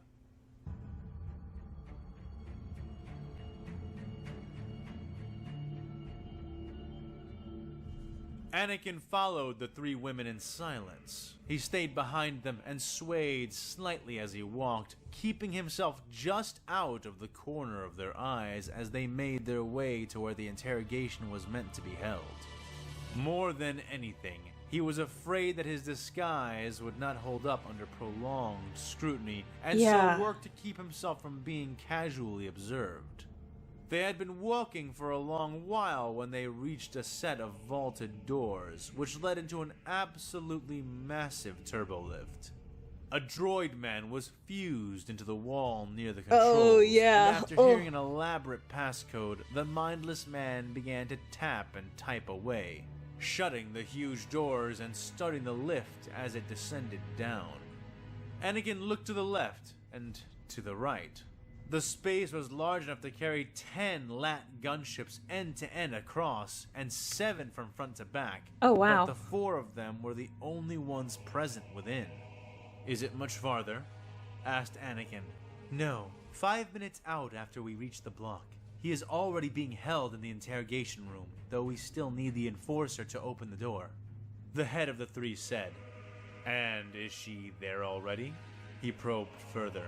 No, but she will meet us there. She had actually left to find the Inquisitor. She'd still be searching for him if we hadn't found you, she said. The lift came to a shuddering I wonder if halt, it's the kid. and the doors opened. I don't know. They never mentioned if the kid survived, the Padawan. So, we'll see. We will see. A profound sense of suffering and suffocating darkness flooded in with them, like a tide of foul air being released all at once. Anakin almost staggered, and even the 3 women before him seemed to stiffen, as if sensing some inkling of what had assailed him. He gathered his wits as quickly as he could manage, and followed the 3 as they led him out. The whole ship had been a dreary combination of Gothic stone and steel. The lighting on the ship flickered, was dim, or was not present at all, and when the light was consistent, it was shaded yellow or red, casting sickly or violent luminescence across the already grim architecture of the vessel. But here, things were different. The lights were white and persistent, and though the walls and floors seemed no less gothic in nature, they still managed to exude an aura of insidious menace that far outstripped that which pervaded the rest of the ship. Perhaps it was the thick layers of purity seals which hung in clusters along the walls, or the faded scratch marks Yeah, it's left a lot of along the purity black seals. I stone was thinking that. floors. Or maybe it was all the screaming and shouting that Anakin could barely not hear, like a chorus of wailing moans and pleas pulled from his own thoughts and not his true senses. Whatever it was, a considerable wrongness haunted this place, and Anakin found himself working against his own reluctance as the 3 began to exit the lift, expecting him to follow. Swallowing hard, Anakin took a deep breath and held it, counting out to 4 and releasing it before moving forward. He's got his breathing This exercises. new place was incredibly stuffy and humid, yet to the Jedi, it felt freezing. Which I believe is part of, like, Jedi training in their meditations. The Force was bleached here, altered, maybe even damaged. The threads and fibers which tied and bound it to everything were notably abused, as if stretched and snapped, and then resewn again and again. Just the passing sense of it was making his head throb painfully, and he was forced to constrain a few groans of suppressed agony as the sensations continued to worsen. Nothing I can't handle. I've been to weird places before. This is nothing I can't handle. Anakin found himself he is thinking. freaking out. The very act was an alarming sign of its own. So many parts of him were screaming. He had a sense of an impending mortal blow hovering just before him, less than seconds from descending, yet nothing happened, and no one was there. In spite of that, he felt nausea creeping into his stomach and throat, sickening his guts and making his steps feel heavy and plodding. Cold, bitter sweat began to pour from his brow and neck, stinging his eyes and tainting the flavor in his mouth. There were not many visible guards, just those he traveled with and a few patrols he had seen pass them or cross their path at a distance. Noting the walls and how they curved, he began to get a sense that this facility was not very large compared to the vastness of the ship. This is eerie. A dungeon or prison of some kind, from the looks of it. Or perhaps it was something far, far worse. Anakin could hardly hazard a guess, but what he did know was that the Force was worn and tortured in a way he had never sensed before. This is and bad. he didn't want to even begin to guess what would have had to have happened here to cause this kind of effect. Every time he passed one of the spaced, heavily reinforced doors, he would feel a white-hot throb of pain spike into his skull. This is this is not good for Anakin. I could just tell. This is not good. Oh, Cubic, thank you so much for joining us. I am loving the 3D renders, whatever you want to call them. They're awesome. I am incredibly immersed now. So thank you so much for popping in and saying hi. So you have a good night. With the crossing of each threshold nearly drawing out a hiss of protest from him each time, the Jedi was almost grateful for how short the remainder of their trip was. Soon, they brought him to the door he presumed to be his, a huge bulwark of black steel covered in purity seals and bearing a large, engraved number on its surface, number 9. To his profound dismay, this door also produced the same effect, and as they paused to wait, I was wondering if it was producing if it had psychic inhibitions to it. presumably for the arrival of the Enforcer, the Jedi quickly found himself desperate for a distraction. He tried to simply listen. But even the wheezing of the air cycling through the life support system sounded muted, as if the walls were made to absorb sound, which could very well be the case. As they were arriving, he heard the barely audible, distant rumble of the turbolift starting up again. Even from this distance, it was shocking that such a huge, loud thing could be reduced to nary a whisper by walking down a few hallways. "We'll stop and wait. The Enforcer will be along," said the head of the three. "I was instructed to convey to you that if you want any hope of learning about the missing agent and his role with your master's competitor, you better do it now. The sister won't allow him to survive another Terran cycle. He's caused enough damage as it is, and if not for the abuses of your agency, he'd be dead already." She added, voice stiff and stern, the voice of a subordinate conveying a contentious message from one superior to another. "Yes, fine, I'll do what I can." The false interrogator rasped dismissively under his breath. Anakin had been very curious, eager even, to meet with a potential traitor to the Imperium.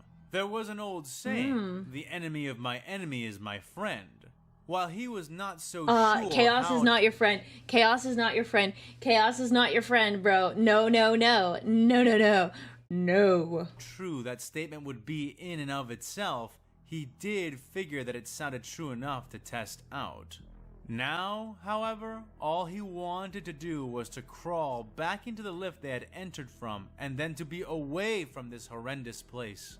He was about to ask the woman he had been speaking with a question, any question, when she seemed to take notice of him first. "Are you okay?" she asked, looking over her shoulder at him. Of course. Oh, why? Anakin started to lie, but the croak of his own voice was proof enough against his words. His hands and legs were shaking now. He hadn't even noticed. Was he poisoned? Sick? He stuttered as the other two turned to face him more fully. Oh. Dear Throne, you aren't a psyker, are you? The woman suddenly asked, her voice becoming a shrill. Well, Anakin's telepathic abilities were stricken by his state, and well, therefore sluggish, too sluggish to warn him of the woman's sudden suspicion and following epiphany. However, the Jedi Knight did indeed notice the change in her posture, the shifting of her weight, and the raising of the muzzle of her weapon. The Force-born warrior was certainly distressed, pained in fact. But he was far from helpless, and even as the other two women began to move in sync with their leader, they could not quite overcome the simple fact that Anakin Skywalker himself was standing within Saber's reach of all of them. His Slice blue and dice. blade activated, tearing out of the hidden pocket of his robes and flashing through the air and into his hand. The first sweep of the blade killed the woman to his left, slicing her cleanly in half, the follow-through taking the blue saber through the weapons of the other two, one of the shotguns exploding as his burning weapon touched the gunpowder in the shells. The resulting blast staggered all three warriors, though Anakin called on the Force, painful though it was, to push the remaining two Imperials into the wall opposite him, slamming each with enough force to knock them out. He slumped, leaning against the wall beside the door and wiping sweat out of his face. Already, he could hear the heavy, if smothered, footfalls of the nearby patrols rushing to investigate the sounds their struggles had caused. Yikes. He'd have to fight his way out. His cover was blown, but he wasn't going to leave empty-handed. Looking at the door he had been brought to, he raised his saber and froze. The light that had been with him ever since he was born, the light of the Force itself, flickered and then failed. The Jedi Knight gasped loudly, dropping his saber from his hands, letting it deactivate and fall to the floor, letting it roll away. His fingers scrabbled and clutched at his chest. He couldn't breathe. He couldn't see. He took a deep breath again and held it, counting down 4, 3, 2, 1. He released it. He could see. He could breathe. But the Force was gone. Oh, he had no. no idea what was happening to him, but it had to be a result of this place, this prison. Reluctantly, he Is the Inquisitor here? realized that he'd have no chance of escaping if he tried to take someone else along with him, and turned away from the door, looking for where his lightsaber had rolled, and froze for a second time. Standing there in the hallway was a... Oh, he's hosed. He is hosed. I'm surprised there's a Sister of Silence here. What the heck? I wasn't expecting them to be here. Does that mean there are custodians here too? Oh.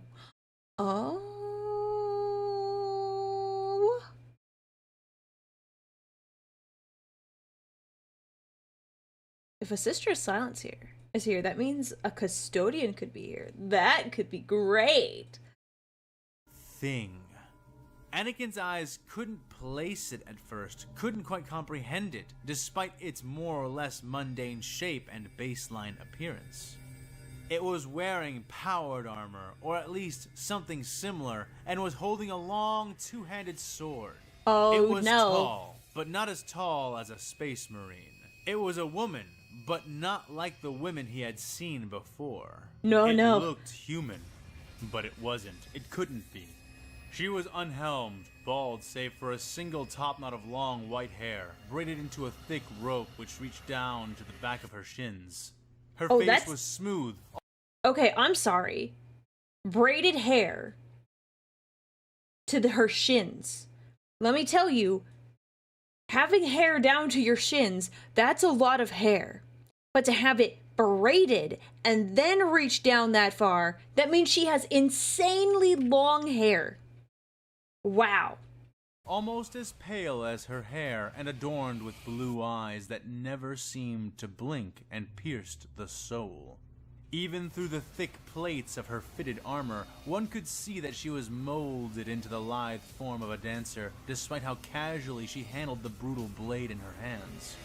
She was, without a doubt, the single most hideous thing that Anakin Skywalker had ever seen in the entirety of his life. She, it, or whatever this person, this enforcer was not human, nor anything even remotely close. Oh my gosh. The death in her eyes was the death of everything, the death of the Force itself, and as she came closer, step by step, the world bleached more and more. Anakin pulled his eyes from her with great effort, starting to search for his lightsaber once again. In near immediate response, the Force-eating creature swept its sword up, striking the bar of fluorescent light above them and shattering it. Light flashed blindingly bright for the briefest of instants, and then the Jedi found his segment of the hall bathed in blackness. Frigid fear worked its way through Anakin as he tried to look around, but found his flesh and blood eyes a poor substitute for his Force intuitions. He tried to reach out to call his saber to himself, but he couldn't even see the weapon nor feel the Force. Realizing his task was fruitless, Anakin crouched in the darkness, fumbling about with his hands, and feeling the cooling body of the warrior he'd bisected earlier. Meanwhile, the thing in the hallway had begun to walk forward, footsteps sounding softly in the shadows. The Jedi could feel his heart beating in his ears, fingers probing about desperately until he found the stock and handle of the woman's shotgun. He could still hear it getting closer, yet somehow the thing in the hallway was simultaneously becoming harder to hear, something Anakin chalked up to his panic. He gave the gun a few hard tugs, wrenching it out of the warrior's dead grip with a frustrated yell and nearly falling back with the effort. Weapon in hand, Anakin rose, his shoulder against the wall, shotgun out and leveled as he slid up to a standing position. He could not hear her any longer, the only sound the Jedi could make out being those of his own shuddering breaths, and the rapid pounding of his own beating heart.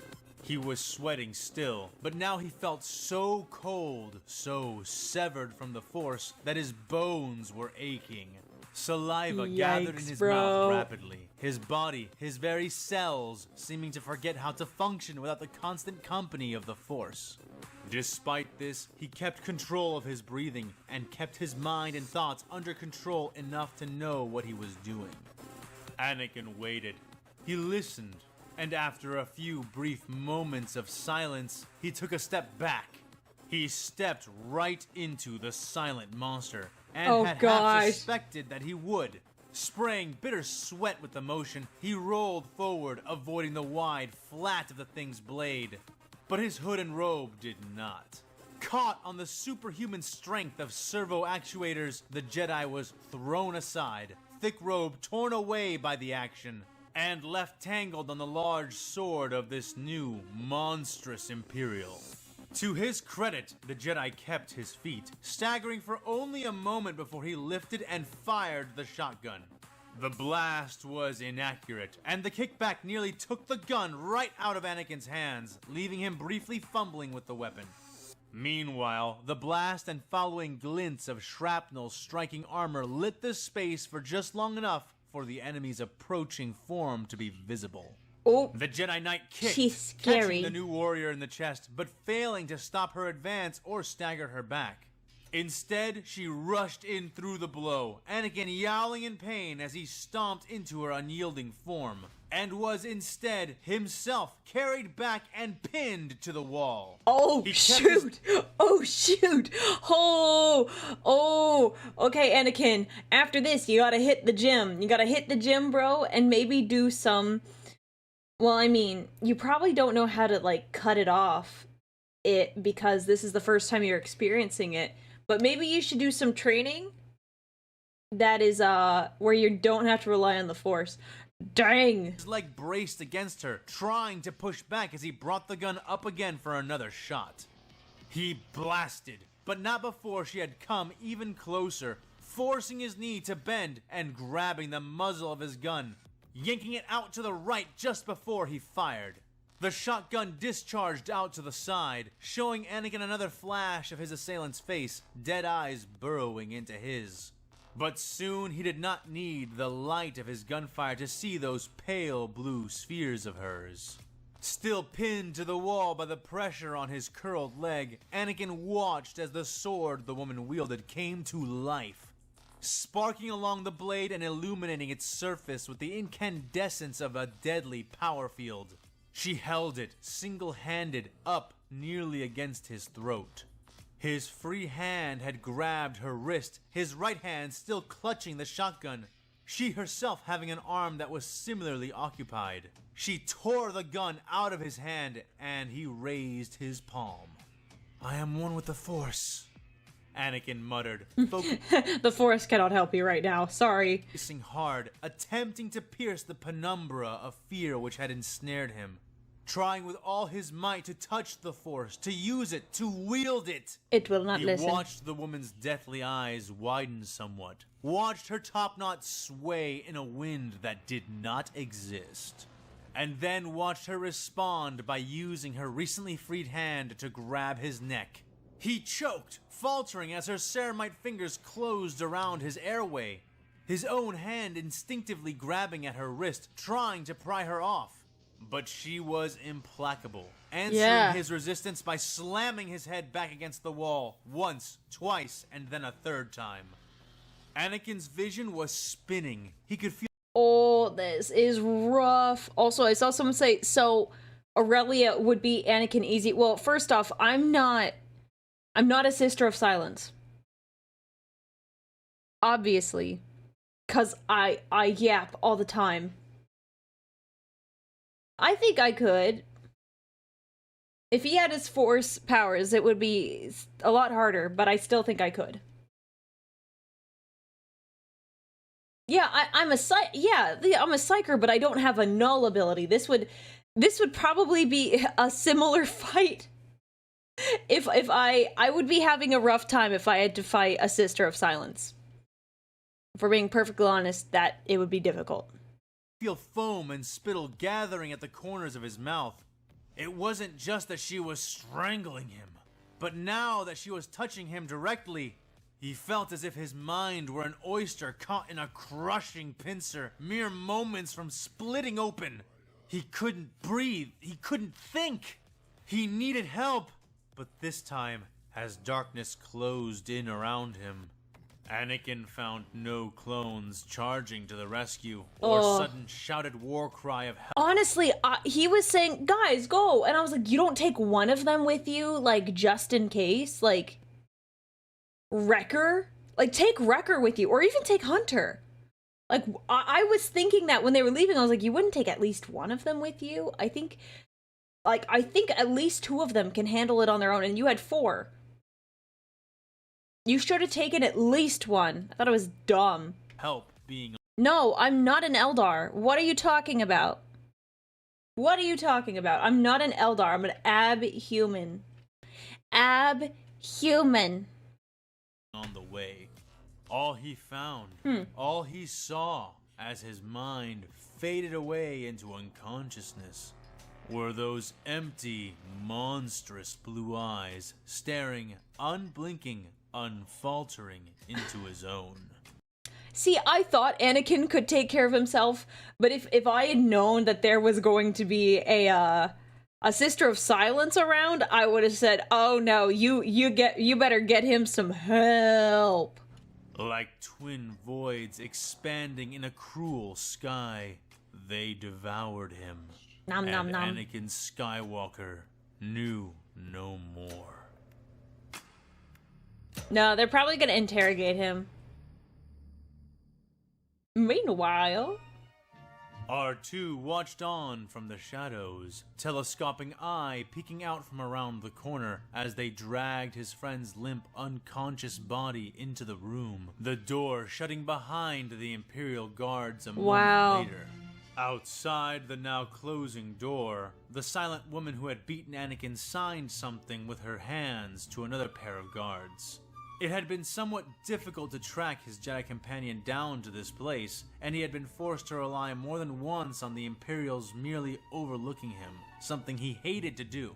After all, R2 hated to be overlooked, but even he had to admit that it was oftentimes a pretty useful skill, here more than anywhere else. He had actually ridden down on the same lift as this strange, silent woman, having arrived before her and waited in the corner of the massive cavity. The droid had taken particular care to avoid anyone dressed in red, but even then, gold. It had been far from certain no one else would question his presence, unobtrusive as it was.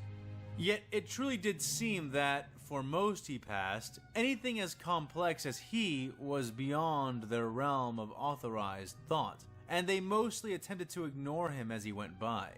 They had even gone so far as to bow and move out of his way once or twice, murmuring prayers to a machine god in their odd, guttural language. I wonder if they think that he's just a tech priest that's all robot. I need to know what he looked like, honestly. I need R2-D2 art of what he was dressed in. This seemed to apply to even the formidable silent woman, as she had not questioned his admittedly distant presence even once. Now he waited, he watched. While R2 had the translation matrix for their spoken language, he had never seen their sign language before, and R2, competent though he was, never claimed to be anything like a protocol droid. As beneficial as he took that to be most days, it did also mean that he had no way of synthesizing a translation for himself. He's got pride. As much as he wished he could understand the three, he also knew he needed to act fast. Anakin was in danger, now bound and locked inside of room number 9. The droid tried to use his internal communicator to contact the Bad Batch, Tech in particular.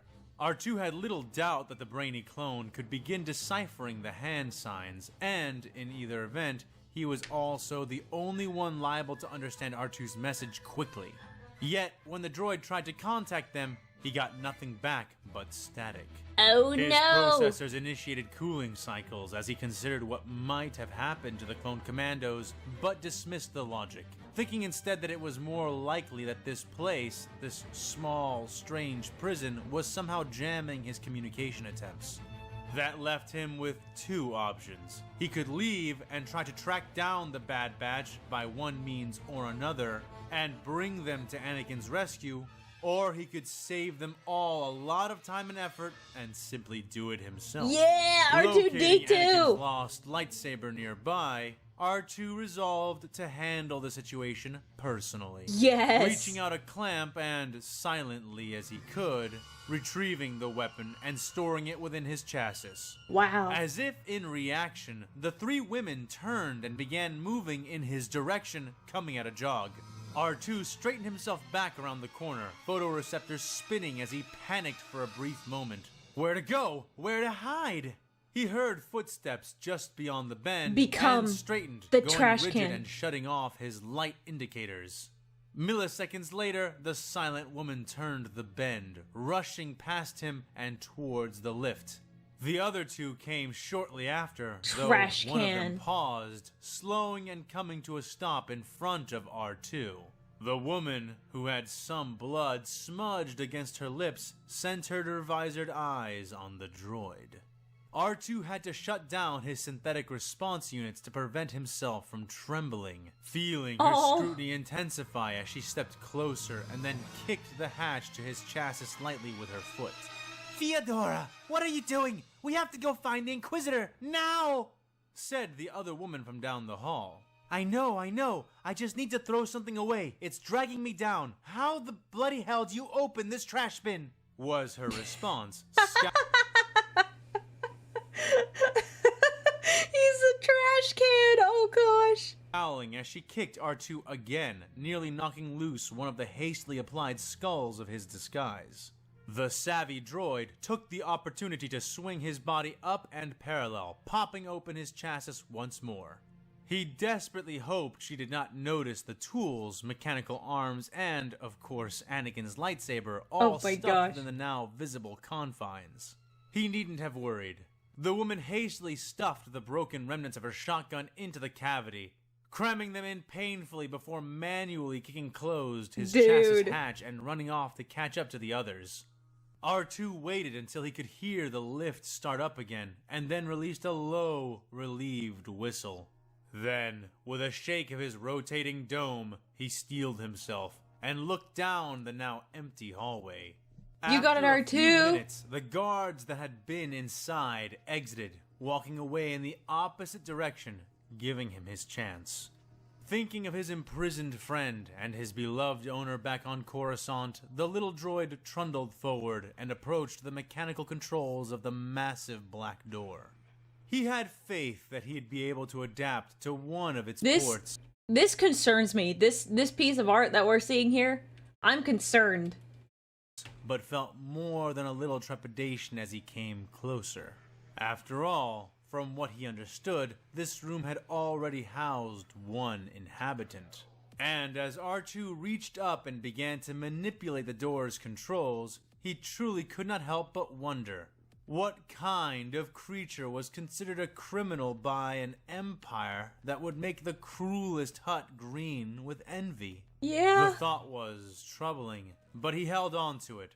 After all, the logic behind that caution was more than sound, and only made him worry all the more for the fate of his Jedi friend.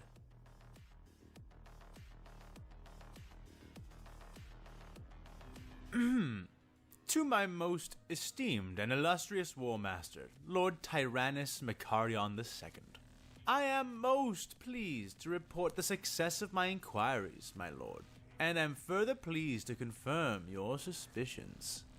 While many among the sector regimental forces seem to be more than susceptible to subversion and indoctrination, the Calambian Patriots, widely regarded as one of the premier fighting forces of the sector itself, are anything but desirable in these regards.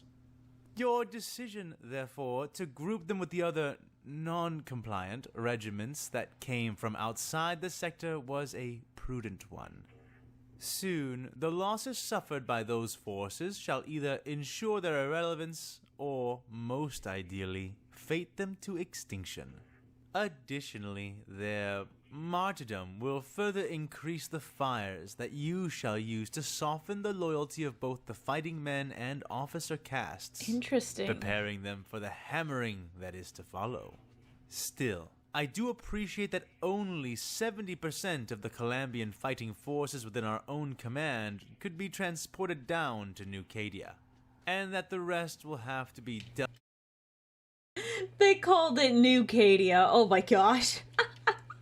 with in their own time, and without undue attention or actions that might draw suspicion.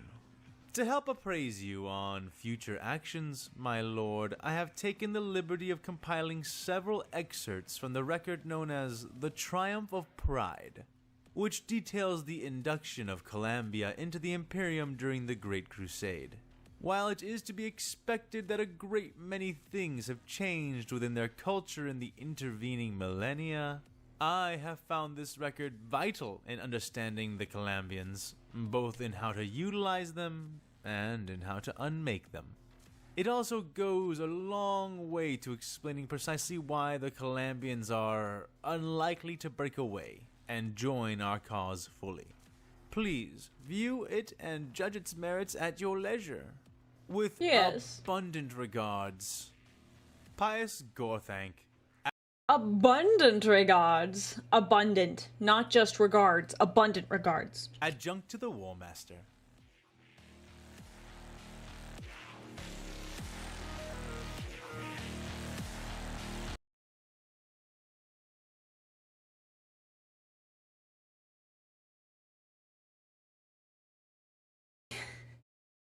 I need one more.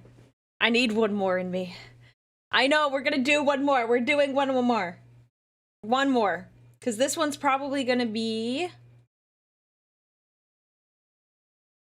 Oh, wait, hang on. Wait, is this one? Okay, cool. It's gonna be about 30 minutes. That's good. That's good, okay. I was like, we could do one more. I can manage it. I can manage one more. One more.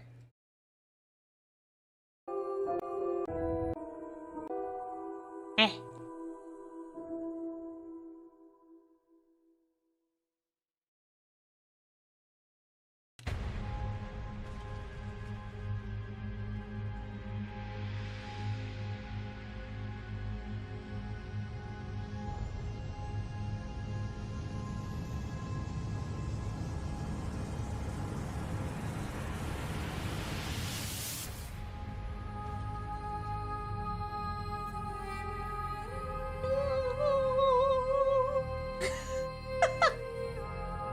Ave Maria.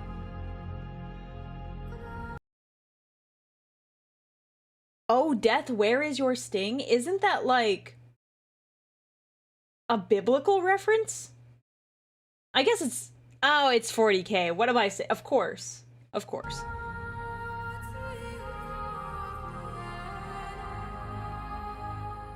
Well, this should be interesting. The sound of the rifle was muted, the rain more than masking the rasp of the round being loaded into it and locked into place. Not that the Calambian marksman was anywhere near enough to an enemy to be overheard. Oh, death, where is your sting? There it is. Oh, Horus, where is your victory? Said Joseph, the words of his faith flowing freely under his breath as his grim work was done. He sighted down the powerful scope, lenses kept religiously clean by his care and rewarding him with a crisp and clear line of sight on the replique soldiers who guarded the three-legged walker tanks. They had yellow markings over their white armors and held what looked like flamers and melta-guns. Ooh. The sting of death is but sin, and the strength of sin is the law of the Xenos. He whispered, eyes searching. He held more of the large rounds between his fingers, even as he used his arms to brace and aim the massive rifle. When the time came, the enemy would not know him as a sniper. They would know him as Death, as the orcs had known him, as the Tyranids had before them. Joseph came from a long line of marksmen, and they had refined their skills to the point of obsession. Even now, Joseph expected, his son Ezekiel was back with the rest of the Calambian tugs and conveyors, being seen to a new home, assembling and disassembling his rifle all the while, dreaming of the day he could drill in earnest once more. But Joseph pushed thoughts of his son and family down, keeping his focus on the words of the Akasha and on his search for his target. He found it only a few seconds later, hovering near the back lines on some kind of floating sled. The massive tank that these flame troopers were using to reload and refuel their weapons. The sniper felt his lips quirk slightly. He had been uncertain that he'd be able to spot it from his current position, low as it was, but smothered his enthusiasm as soon as it flared up. The founder only condoned the taking of Xenos life, and, say what you will, these replicae were human. Their deaths were a tragic necessity. He aimed his sights for the center of the fuel tank and braced himself carefully. The round he had loaded into his anti-material rifle was tremendously explosive all on its own, and every shot from the nearly 6-foot-long weapon kicked like an Ogren's Ripper gun. He was lying flat against the ground, his rappel ropes pooled around him. But thanks be to the Founder, who bestows on us victory through our Lord Leto the God Emperor. The Calambian whispered to himself, the words of the Akasha a calming salve on his sizzling nerves. He had been tasked with coming to this place with his spotter, who had fallen to his death as they had scaled the side of the massive park platform. But it was not the death of his friend which had him so shaken. He'd grieve later. He'd have to. It also wasn't the knowledge that, If he got careless, his gun's recoil could kick him off the ledge, or even that his shots would be visible and loud, drawing all of the enemy's attention to his admittedly distant location. It was that his shot would signal the start of Major Lazarus's plan. That at the sound of his gun, the rest of the Colombian patriots would begin their last-ditch effort to destroy the sniper tanks and secure some kind of evac from the devils barking orders back at high command. He'd never had so much responsibility heaped onto him, never been so crucial in the start of an operation, not like this at least. Were they all in place, all ready for the mission to begin? He checked his chrono and clenched his teeth. The allotted time had come and was rapidly passing. The combined survivors at the bridge were, even then, doing all they could to hold the bulk of the enemy's attention. Joseph steeled himself, leaning into his rifle. He would simply need to have faith that directly across the vast distance to the opposite side of the park platform, his brothers and sisters in arms were ready, hanging by their own rappels, prepared to come over the lip, guns blazing. "Oh, death, where is your sting?" he asked his rifle. The man squeezed a nearly numb finger around the gun's warm trigger, and his weapon loyally answered the question with a single thundering shout. I was gonna say, why is the trigger warm? The only way I could see a trigger being warm is if you're by a heat source, or your fingers on the trigger, which is bad trigger discipline. Don't do that. It spoke the language of ruin, of annihilation and finality, its breath the exhalation of death's response. Here spoke the rifle, and in its wake, the Reaper did sing. Yikes.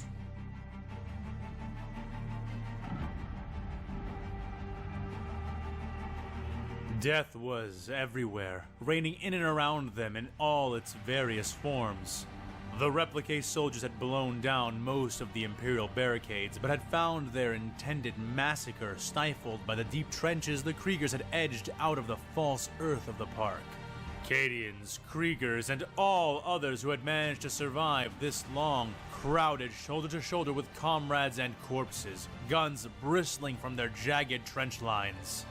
The Republic's toy soldiers had been set on pelting them from a distance, but after seeing how ineffective this was and feeling how hard Imperial munitions could punch back, had chosen to roll over them in a rush of bodies and blasters instead. The troopers were infuriated, roaring in their helmets as they closed in, blasters blazing blue like neutron stars. Initially, all 13 had been able to manage was to jam himself between Julian and Emiliana, single arm thrust out with his hell pistol held aloft. From that position, he had managed to fell 3 of the incoming replicae before a blue bolt took him in the face. The glancing shot sufficient to knock him from the line and out of the waking world. For a time, a long time, or a brief time, there was simply cool, calm nothing. He was like, no oh, great. cares, no compulsions, oh, good. no thoughts did my at duty. All. And then, searing pain paired with the touch of life. 13 gasped, dragging fresh air into his lungs and almost screaming he it just out wants right to go. away. He tried to rise, tried to bring his hand up to his burning face, but was held down. Through the haze of his pain, he barely made out Jackna's face, her violet eyes staring down into his. She yanked a syringe out of his chest, and he barely felt the spine-chilling sensation through the agony racking his face. He could feel the cold air and rain on his skin and against his wound, ripping screams out of his mouth. Hold still! Damn it, Ouch. 13! Hold still! You're going to lose a whole lot more than your eye! She yelled through the din of battle and his own voice. He registered her order, clamping his teeth shut almost over his tongue and groaning beneath her, trying to go limp to let her work. The ground trembled as explosives went off near their trench, Jackna covering his face with her body and shielding him from the rain of mud and blood which followed, before backing off and continuing the work. His fingers dug into the churned, wet soil, toes flexing and clawing the insides of his boots as she worked over his ruined eye with surgical gear, each snip and cut sending flashes up his skull and pain into his very soul. He almost wished she'd just kill him instead and allow him to return to nothing. But something in him kept the desire from being quite as genuine as it would have been before. Though it felt like an eternity, Jackna finally concluded her work, flicking away a bloody ball of something 13 tried not to think about, before using some kind of spray on the burnt parts of his face. Right away he sighed, twitching limbs easing up and going still, letting him catch his breath and recover for a brief time as she wrapped her work in bandages, tying them off tightly. My gun, 13 muttered as she pulled away. The medic frowned for a moment, as if she did not quite understand him. He's like, I am still going to fight. Before she made sense of his words and laughed, taking a moment to fish the pistol from some place beside her. She didn't hand it to him, instead sliding it into the holster at his side. Don't move, you plank, she told him. You're barely holding together, and I doubt your heart can take another stim of any kind. Just sit tight and try not to get shot anymore. She had started to say, he said but no. As she did, 13 saw something terrible.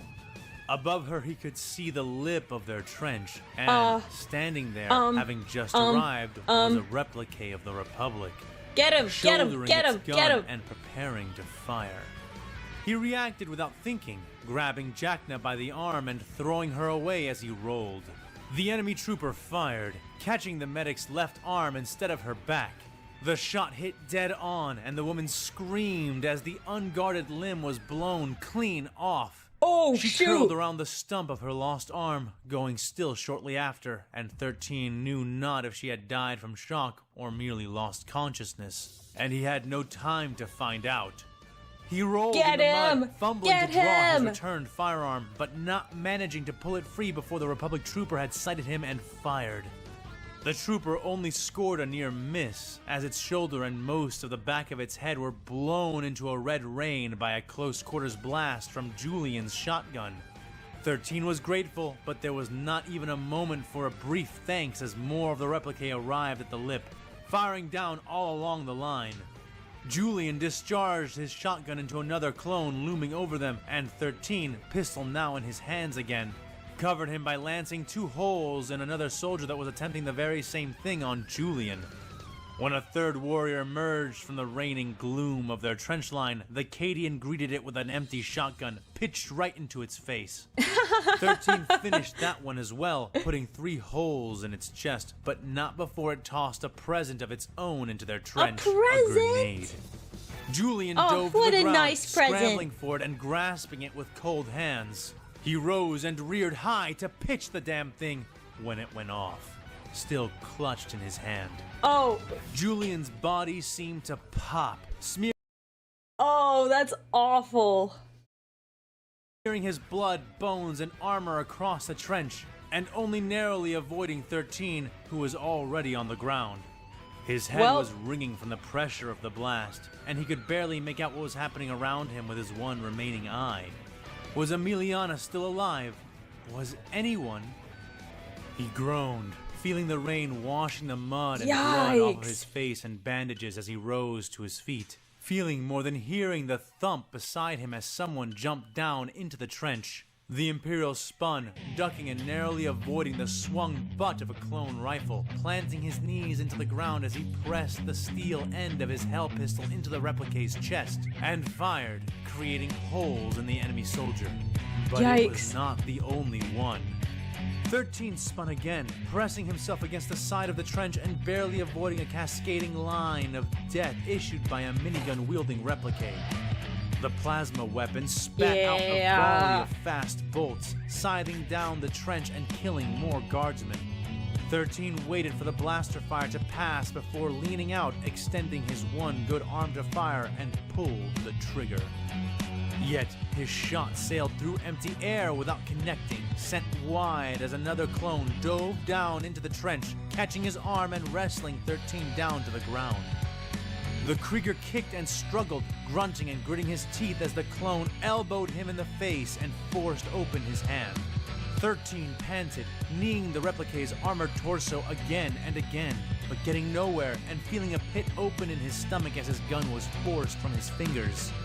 The replique trooper tossed away its own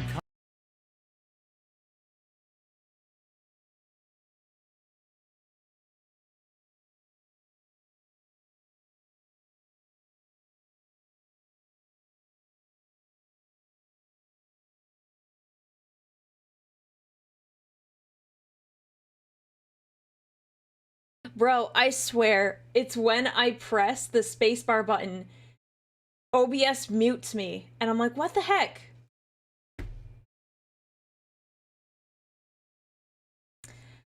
Okay. Well, let me just say, this is a kid, and it's really impressive because he's doing this with only one arm, because he lost in the beginning. And I was thinking about this, like, dang, he's doing a really good job. That's all. Cumbersome rifle, drawing its own blaster pistol as it continued to wrestle with the Krieger.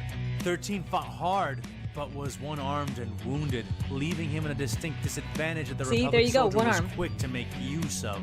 The Replicate shoved its blaster pistol almost into 13's mouth before it was kicked off of him, T-visor shattering against Gregor's boot. The big man shot the enemy a few times with his lasgun and reached down, grasping the Krieger by his collar and lifting him up without apparent effort, pinning him to the wall briefly as he set the soldier upright. "Come on, kid!" he barked, having no more time to speak as he hefted his lasgun up and opened up a spray of fire, catching the minigunner just as it had begun to sweep its weapon back down towards their direction. The clone screamed and fell, body smoking as it landed atop a pile of others 2 men deep. As this was happening, Replicate soldiers from behind them opened fire, cracking and shattering the flak armor Gregor wore and scorching his body badly. But the huge Cadian did not drop. "For the Emperor!" he bellowed, staggering around and leaning against the muddy wall as he loosed his fire against them. The scattering shots less than accurate, yet the cover and the... okay, I just... Either that's a knife, it has to be a knife. Okay, my brain got psyched out for a second, because that has to be a combat knife. If it's not, that man's bone is sticking out, but it has to be because he's standing and all of his weight is like on this leg. Partially here, but I got psyched out for a second. I was like, what? Trench affording the Republic troops little options for escape. Blue shots punched into Gregor again and again, but the man only slumped down to a sitting position once the 2 clones before him had dropped. The third managing to scramble back up and out of the trench before he followed suit. The young Krieger watched it all, mud flowing over the sides of the pits they were fighting in and streaming thickly over his arms and neck. Looking on, he could see the big man was breathing raggedly and bleeding from several wounds that 13 guessed were or would be lethal. Still, he couldn't stop himself from coming to the Cadian's defense as another clone leapt over the lip and began firing. 13 yelled, running with all the might he had left as the Replicate soldier turned to face him. Feeling the long barrel of the blaster skipping and sliding along the armor on his shoulder before he impacted the trooper and slammed it into the opposite wall. They grappled, and the Krieger realized he would need help to overcome the hand-to-hand advantage the enemy had over him. Doing what he could with one arm, he eventually found that help in the form of a rigid handle pressed against the back of his arm, which was wrapped around the torso of the Republic soldier. A shovel! One of the tools which had been used to carve out the trench, left here in the haste it had taken to get ready for the battle. Now a shovel! He loosened his grip on the enemy to grab the handle, and the trooper kicked him off in response. Yeah! Instead of resisting the blow, the Krieger rolled with it, spinning as he drew the digging instrument out from behind the Replicate's back and slashed it across the clone's eyes, shattering the visor there. 13's back hit the muddy wall with a splat, the wet earth sucking and squelching as he pulled himself back off, single arm raised. The Replicate fell back, clutching its wounded eyes, and never rose again as 13 leapt atop him, shovel rising and falling as the Imperial hacked the clone to pieces. Oh, dang. He would have kept hacking till his arm lost its strength, but 13 caught movement from the corner of his eye and spun. Instinct dominating his every action as he threw the shovel end over end. That saved him from the first trooper, but not the second, who shot twice, narrowly missing him as he jumped against the opposite wall. But there was nowhere to hide, and his maneuver would have done little more than purchase seconds, were it not for the beams of light which pierced the clone's head, dropping the trooper to the ground. 13 panted hard, looking around for where the shots had come from, and taking several moments to spot the collapsed form of Emiliana, Half buried in liquid dirt, her rifle cradled in her right arm, his hell pistol clutched in her left hand. Both barrels hot and smoking. Nice. She was gasping as well, and Good job, clearly girly. wounded, though it was hard to tell how badly. The bare-faced Krieger staggered to her and bent down to help her up, offering his hand. She grinned with a wince at the gesture, though Emiliana pushed his pistol back into his hand instead of taking it. "Guard up, 13, said the corporal, voice pained. He nodded and took the weapon, and no sooner had he that he felt a hard shot crash into the back of his shoulder, smashing the flak plate there and burning his chemically treated coat. He fell face first into the mud and spun, both he and Emiliana aiming their weapons up and firing at the 3 new clones who leered into their trench. After a few tense seconds of exchanged fire, one of the replicae died and the other 2 retreated away, tossing a grenade into their wake. The corporal sucked in a breath, but 13 acted without hesitation, sweeping his leg and kicking the round explosive into a pile of corpses several feet to their right. Yeah, I was gonna say kick The it. 2 covered their heads and braced as the thing detonated, showering them in more blood and viscera, but otherwise not harming either. They snapped their guns up, ears ringing, almost bleeding, and waited, listening to the rain falling, battle sounding all around them. Yet, as time dragged itself by, nothing more came for them. The 2 looked at each other and realized that the only sound they could hear consistently after a time was the sound of the rain. Gradually, 13 picked himself up, careful not to slip, and, with great trepidation, peeked up with his one good eye, looking over the lip of the trench. Nothing but rain and mud. Oh, that's good. Asked Emiliana, still laying on the ground. Gone, said 13, turning back towards her and kneeling, holstering his gun as he began to try to help her get up to her feet. The Cadian grit her teeth and hissed, but did slowly rise, leaning against the Krieger heavily. "Gregor," she croaked through a hoarse throat. I'm sorry, honey. No response. "Gregor!" She yelled more loudly. He's gone. I'm sorry. Frick. I'm still alive. Wow. Okay. Corporal. He's made He of groaned stern from stuff. nearby. "Jackness. Here. Not moving." He managed to add, sounding not much better than dead. "Save your breath," Emiliana said, looking around for the rest of her squad. "Where'd they go?" she asked softly, Funny you say referring that. to the enemy. 13 shrugged a little, ambling next to her as they began to gather the survivors near them, and put down the replicae who yet lived. At first, it seemed baffling, their sudden absence, the quiet. But slowly, 13 started to pick up on fainter sounds, and realized the most probable explanation as he did. "The Major," 13 said. "Huh?" asked the Cadian beside him. "It must be the Major," he said. She paused, listened, and then nodded, flashing a pained grin. "You must be right."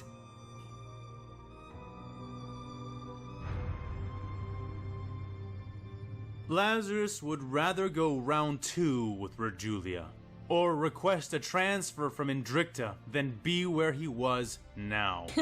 The wind tugged and teased, sometimes weak and sometimes making him feel like a plucked spider clinging onto a single string. The only reason he was here now, the one thing he wouldn't do, was let his men down.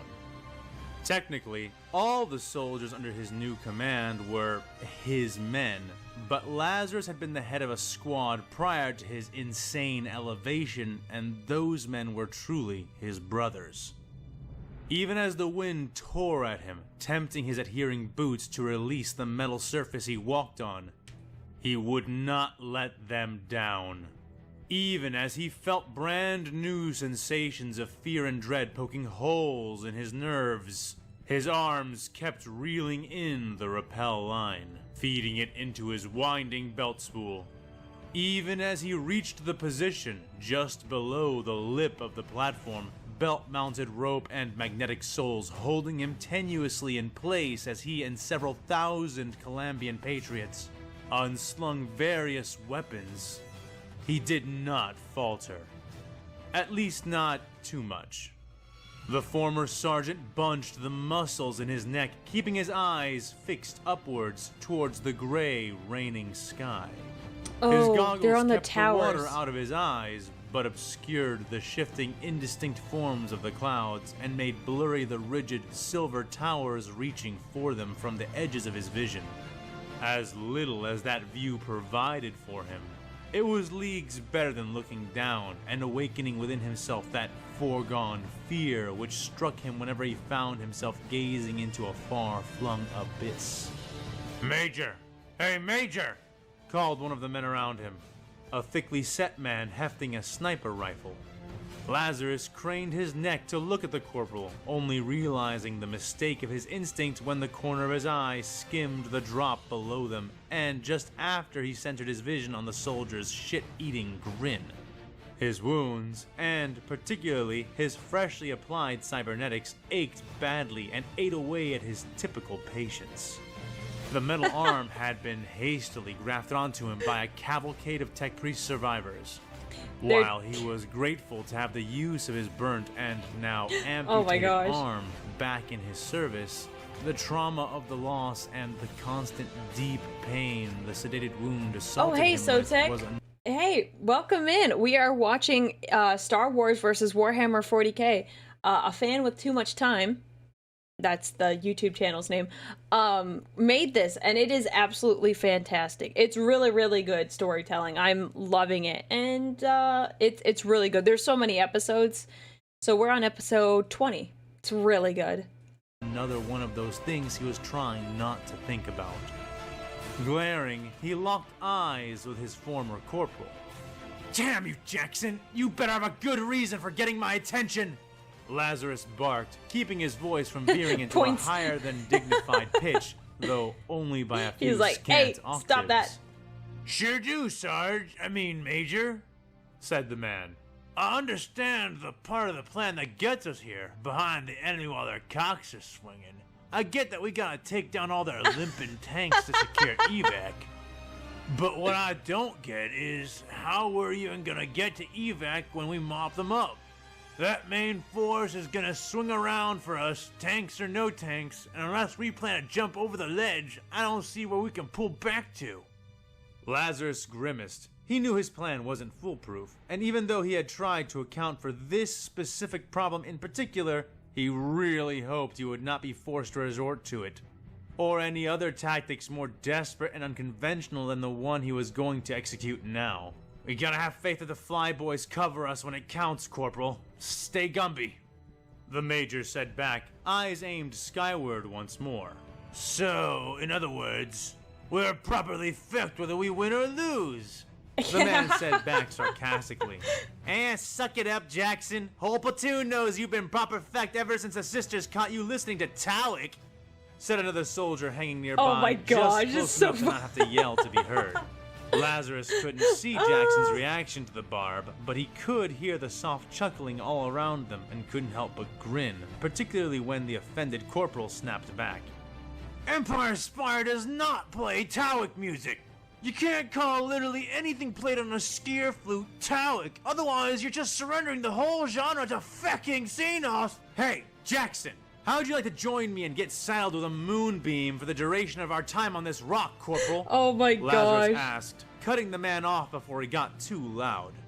He didn't see it, but Jackson shut right up, even his fresh blush washing off at the words, which he did not return.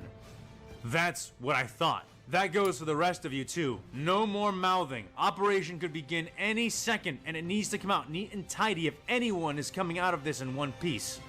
Regiments on the bridge are bleeding to hold the enemy's attention. We've got to make that sacrifice count. Har? Har. Har. Har. The soldiers around him sat back, falling into grim silence afterwards, broken only intermittently by light chatter. And that didn't last long. Soon they all heard it, the sound of an anti-material rifle Hang on.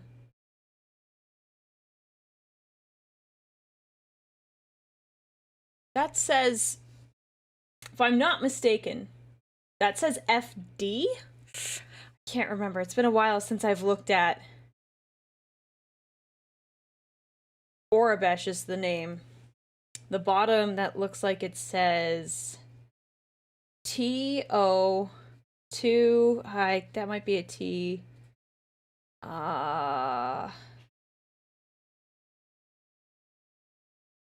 It does not say.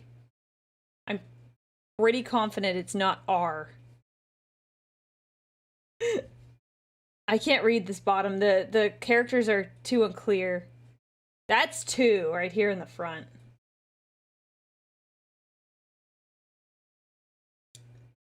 Loosing its deadly shot, and then the deafening, roaring boom of a fiery explosion. Lazarus knew he could trust the officers under him to keep the men on time and in sync with the plan. But he couldn't help ordering the advance No, allowance. actually, I can't. Oh, I can't read it. I can't. This is bothering me. I want to know. I want to know what this says, but I can't read this word. But that's 2, and I'm pretty sure this is the. That's because that's a T, and that looks like an E. And that could be an H. Dang it. I want to know. In spite of that, kill.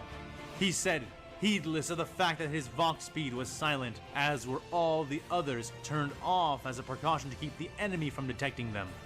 Captains and sergeants repeated the order all throughout the hanging line of readied soldiers. And as one, they activated their rappel spools, causing them to reel in hard and fast, almost tossing the men over the lip of the platform. As planned, the snipers and their spotters hit the dirt and set up, as did the heavy weapons teams, aided by the few tech priests that had accompanied them. The other advancing fire teams began to divide, racing forward as they sprinted to close the distance.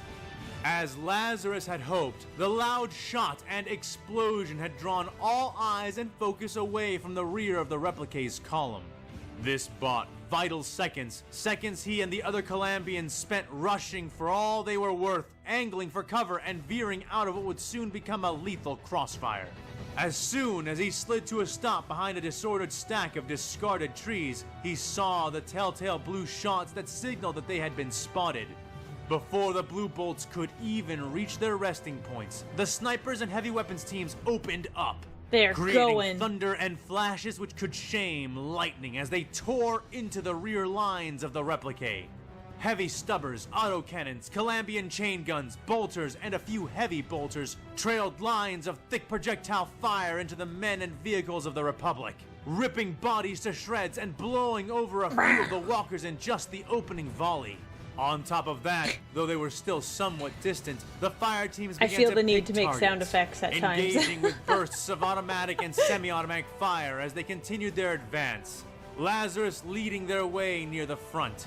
He had half hoped that the chaos caused by their surprise assault would be enough to force a rout, or at least to keep them stumbling while they did their work. Lead from the front, the damned bros. toy soldiers were clearly veterans, and they didn't scare easy. Even then, they were regrouping and beginning to counterattack. But they had made a fatal flaw, one which the Imperium now fully exploited. The replica commander had assumed that the enemy lay trapped before him, and so had marched out with most of his forces. Though he had not been so foolhardy as to leave no defense behind, those troopers he had left were armed with almost exclusively flamethrowers, as Lazarus's scouting servo skulls had reported.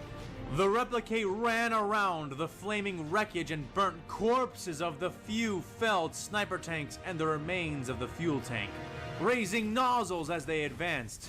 Lazarus raised his fist, and his command to hold and hunker down was relayed across the squads in short order. They waited, hitting the dirt or finding cover wherever they had to, until at last the first of the replicate came into effective range. Effective range of the rifles, not their own flamethrowers. Rigid, white and yellow in the darkness and carrying explosive fuel tanks, the replicate quickly found themselves choking on bullets before long. Their pale, shell-like armor, though powerful enough to deflect some shrapnel, was far from sufficient to stop blessed Calambian rounds, cracking and bursting like civilian ceramics before the weighty touch of a hammer. The replicate yelled into their bucket-like helmets, charging through the rain of death, But precious few survived the harrowing hails of lead long enough to come into effective range of their flamethrowers. Those that unleashed their lethal torrents of fire took grim satisfaction in hearing the screams of the Calambians they reached. But their pained deaths were cold comforts, for the Patriots had spread out as a matter of habit, greatly reducing the effectiveness of the Republic flamers spread. Yeah, that's wise. A few of the replicae managed to form pockets of entrenched resistance, but as holes were rent into their wider formations, the Calambians flowed in and around the defenders, boxing the troopers in and moving behind them.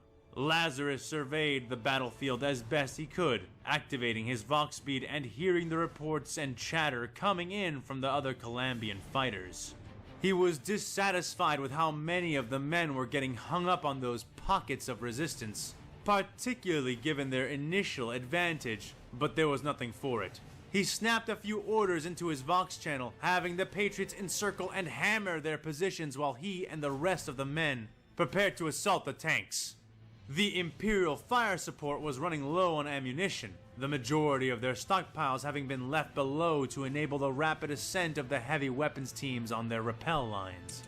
Even so, they had thrashed the artillery column wickedly, and as their thundering began to die down, the advancing Patriots pushed harder, knowing that the completion of the task now fell to them. In relatively short order, the Calambians had crossed most of the way to the column. A hissed report from one of the snipers informed Lazarus that the main body of the Republic forces was starting to attempt a haphazard disengagement, presumably having noticed the ambush. It didn't matter, he knew. The toy soldiers would come back running at full speed, and they would still never reach his men in time to save their precious limping tanks. He dashed across slurries of dirt and mud, boots sucking and thumping, the rain making everything gray and hazy. Lightning and air power lit the shrouded skies with brief, bright flashes. Spinning, tumbling wrecks of dying war machines fell from the weeping void above, trailing flames like falling torches. Their impacts rattled the platform, spreading Promethean fires across the scorched park grounds, though nowhere close to the Major himself. Ahead of him, the silhouettes of the sniper tanks, both those still standing and those which had fallen, became clearer and clearer, lit both by the flames coating the wreckage of the latter and the vicious gleam of the continuous artillery fire of the former. He ducked and wove around two bright blue bolts, and went aground, sliding in the dirt and coming to rest behind a pair of horse corpses, the remains of some of the earlier Rough Riders. The blue bolts belted and jostled the heavy, augmented cadavers, but the former mounts held their integrity for now. Ignoring the vicious throbbing of his wounds, Lazarus waved two fire teams over toward his position, radioing them to send their heavy armaments. Moments later, 3 Calambians with missile tubes had made their way over to him. "What pattern are those weapons?" Lazarus asked them, his back pressed tightly against the cold carcasses that made up his cover. "Tread feathers," said one, a woman with blonde hair streaked over her face and between her eyes. "Tread what?" Lazarus asked, taking a moment to pop up, using his last pistol to send a few lances of light toward the enemy just to keep their heads down. "Tread feathers," she repeated, unslinging the compact launcher and presenting it as if to show it off. She certainly seemed smug enough about it. "Lightest guided launchers in the fleet," she said proudly. "Okay, just shoot them then." "Stole a whole crate full of them from..." she began. "Just shoot them." "Shut it! I don't want to know! Those slims loaded with crack missiles?" The Major snapped. The Patriot pulled her weapon back towards her and grinned broadly. "Har, just as ordered. Outstanding! Take your shots. I want each of you to take aim at the third leg of one of those limping tanks. Knock the big steel bastards over," Lazarus ordered. "Yep. "Yes, sir," she said, before proceeding to take a knee, along with the 2 others, bracing their weapons and aiming carefully. Lazarus and his immediate squad poked over their makeshift barricade and opened fire, covering the 3 Calambians as they lined up their shots. "3 made-to-order metal circumcisions on the way!" shouted the launcher-bearing.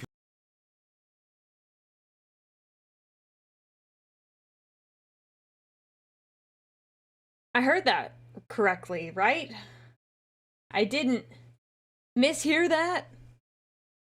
That is one way to put it.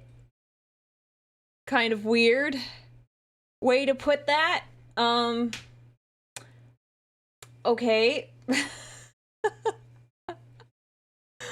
Okay, we're just gonna keep going then. What the heck was that? Calambian, smoke, fire, and buckling steel followed the jibe, and one by one, the formidable three-legged tanks of the Republic began to topple and burn.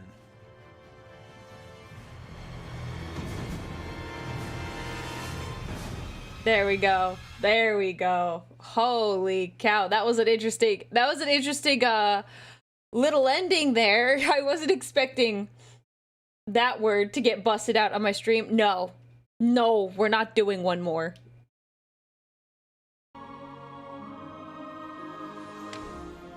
No, I can't. I can't do another one.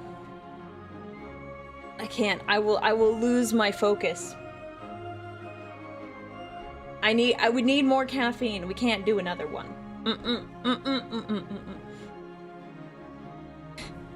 We got 4 of them done. We got 4 episodes, 17, 18, 19, and 20. That's a lot of episodes. That is a lot of episodes. No, more on a later date. Thank you, thank you. These have been great though. These have been so good. It's fantastic. I want to know about what happens to Obi-Wan. They were teasing it. They were teasing it so hard in the previous, in the episode before this one, where Obi-Wan was involved. And now we're finally gonna get to the Obi-Wan fight, and I'm like, ah! Getting teased, and I don't like it.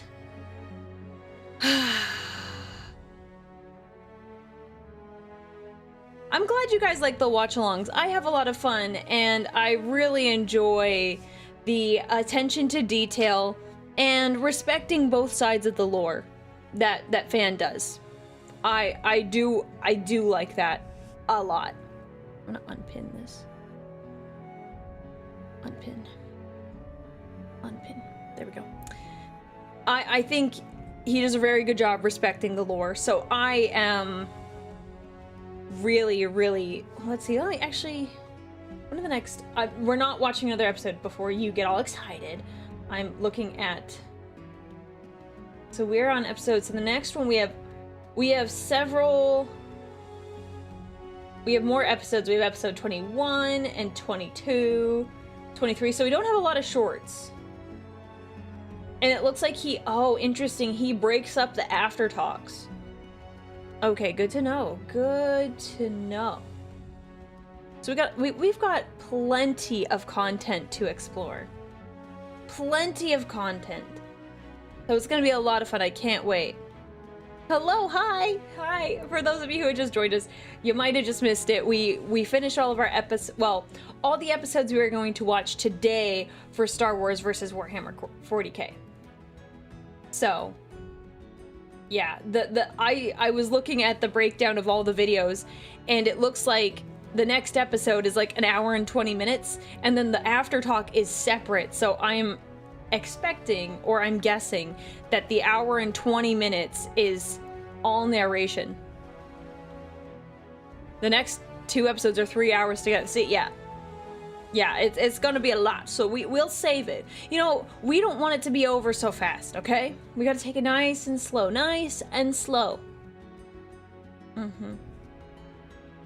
Yeah. So, I will be releasing the schedule for this week, hopefully tonight. I'll actually do it this time. Join the Discord if you want to be part of the mini painting competition. It doesn't have to be just 40k, it can be fantasy. Like, there are really a lot of options you can do if you want to join us. Make sure your submissions are due on February 11th. There's in the Discord I have a specific time put down. So it's coordinated to fit your time zone, so you'll know when you need to submit your minis by. Just because we are going to talk about them on my anniversary stream, which is February 15th, which is like 5 weeks away. 5 weeks away, and I will be streaming for an entire year, which is very, very exciting. So,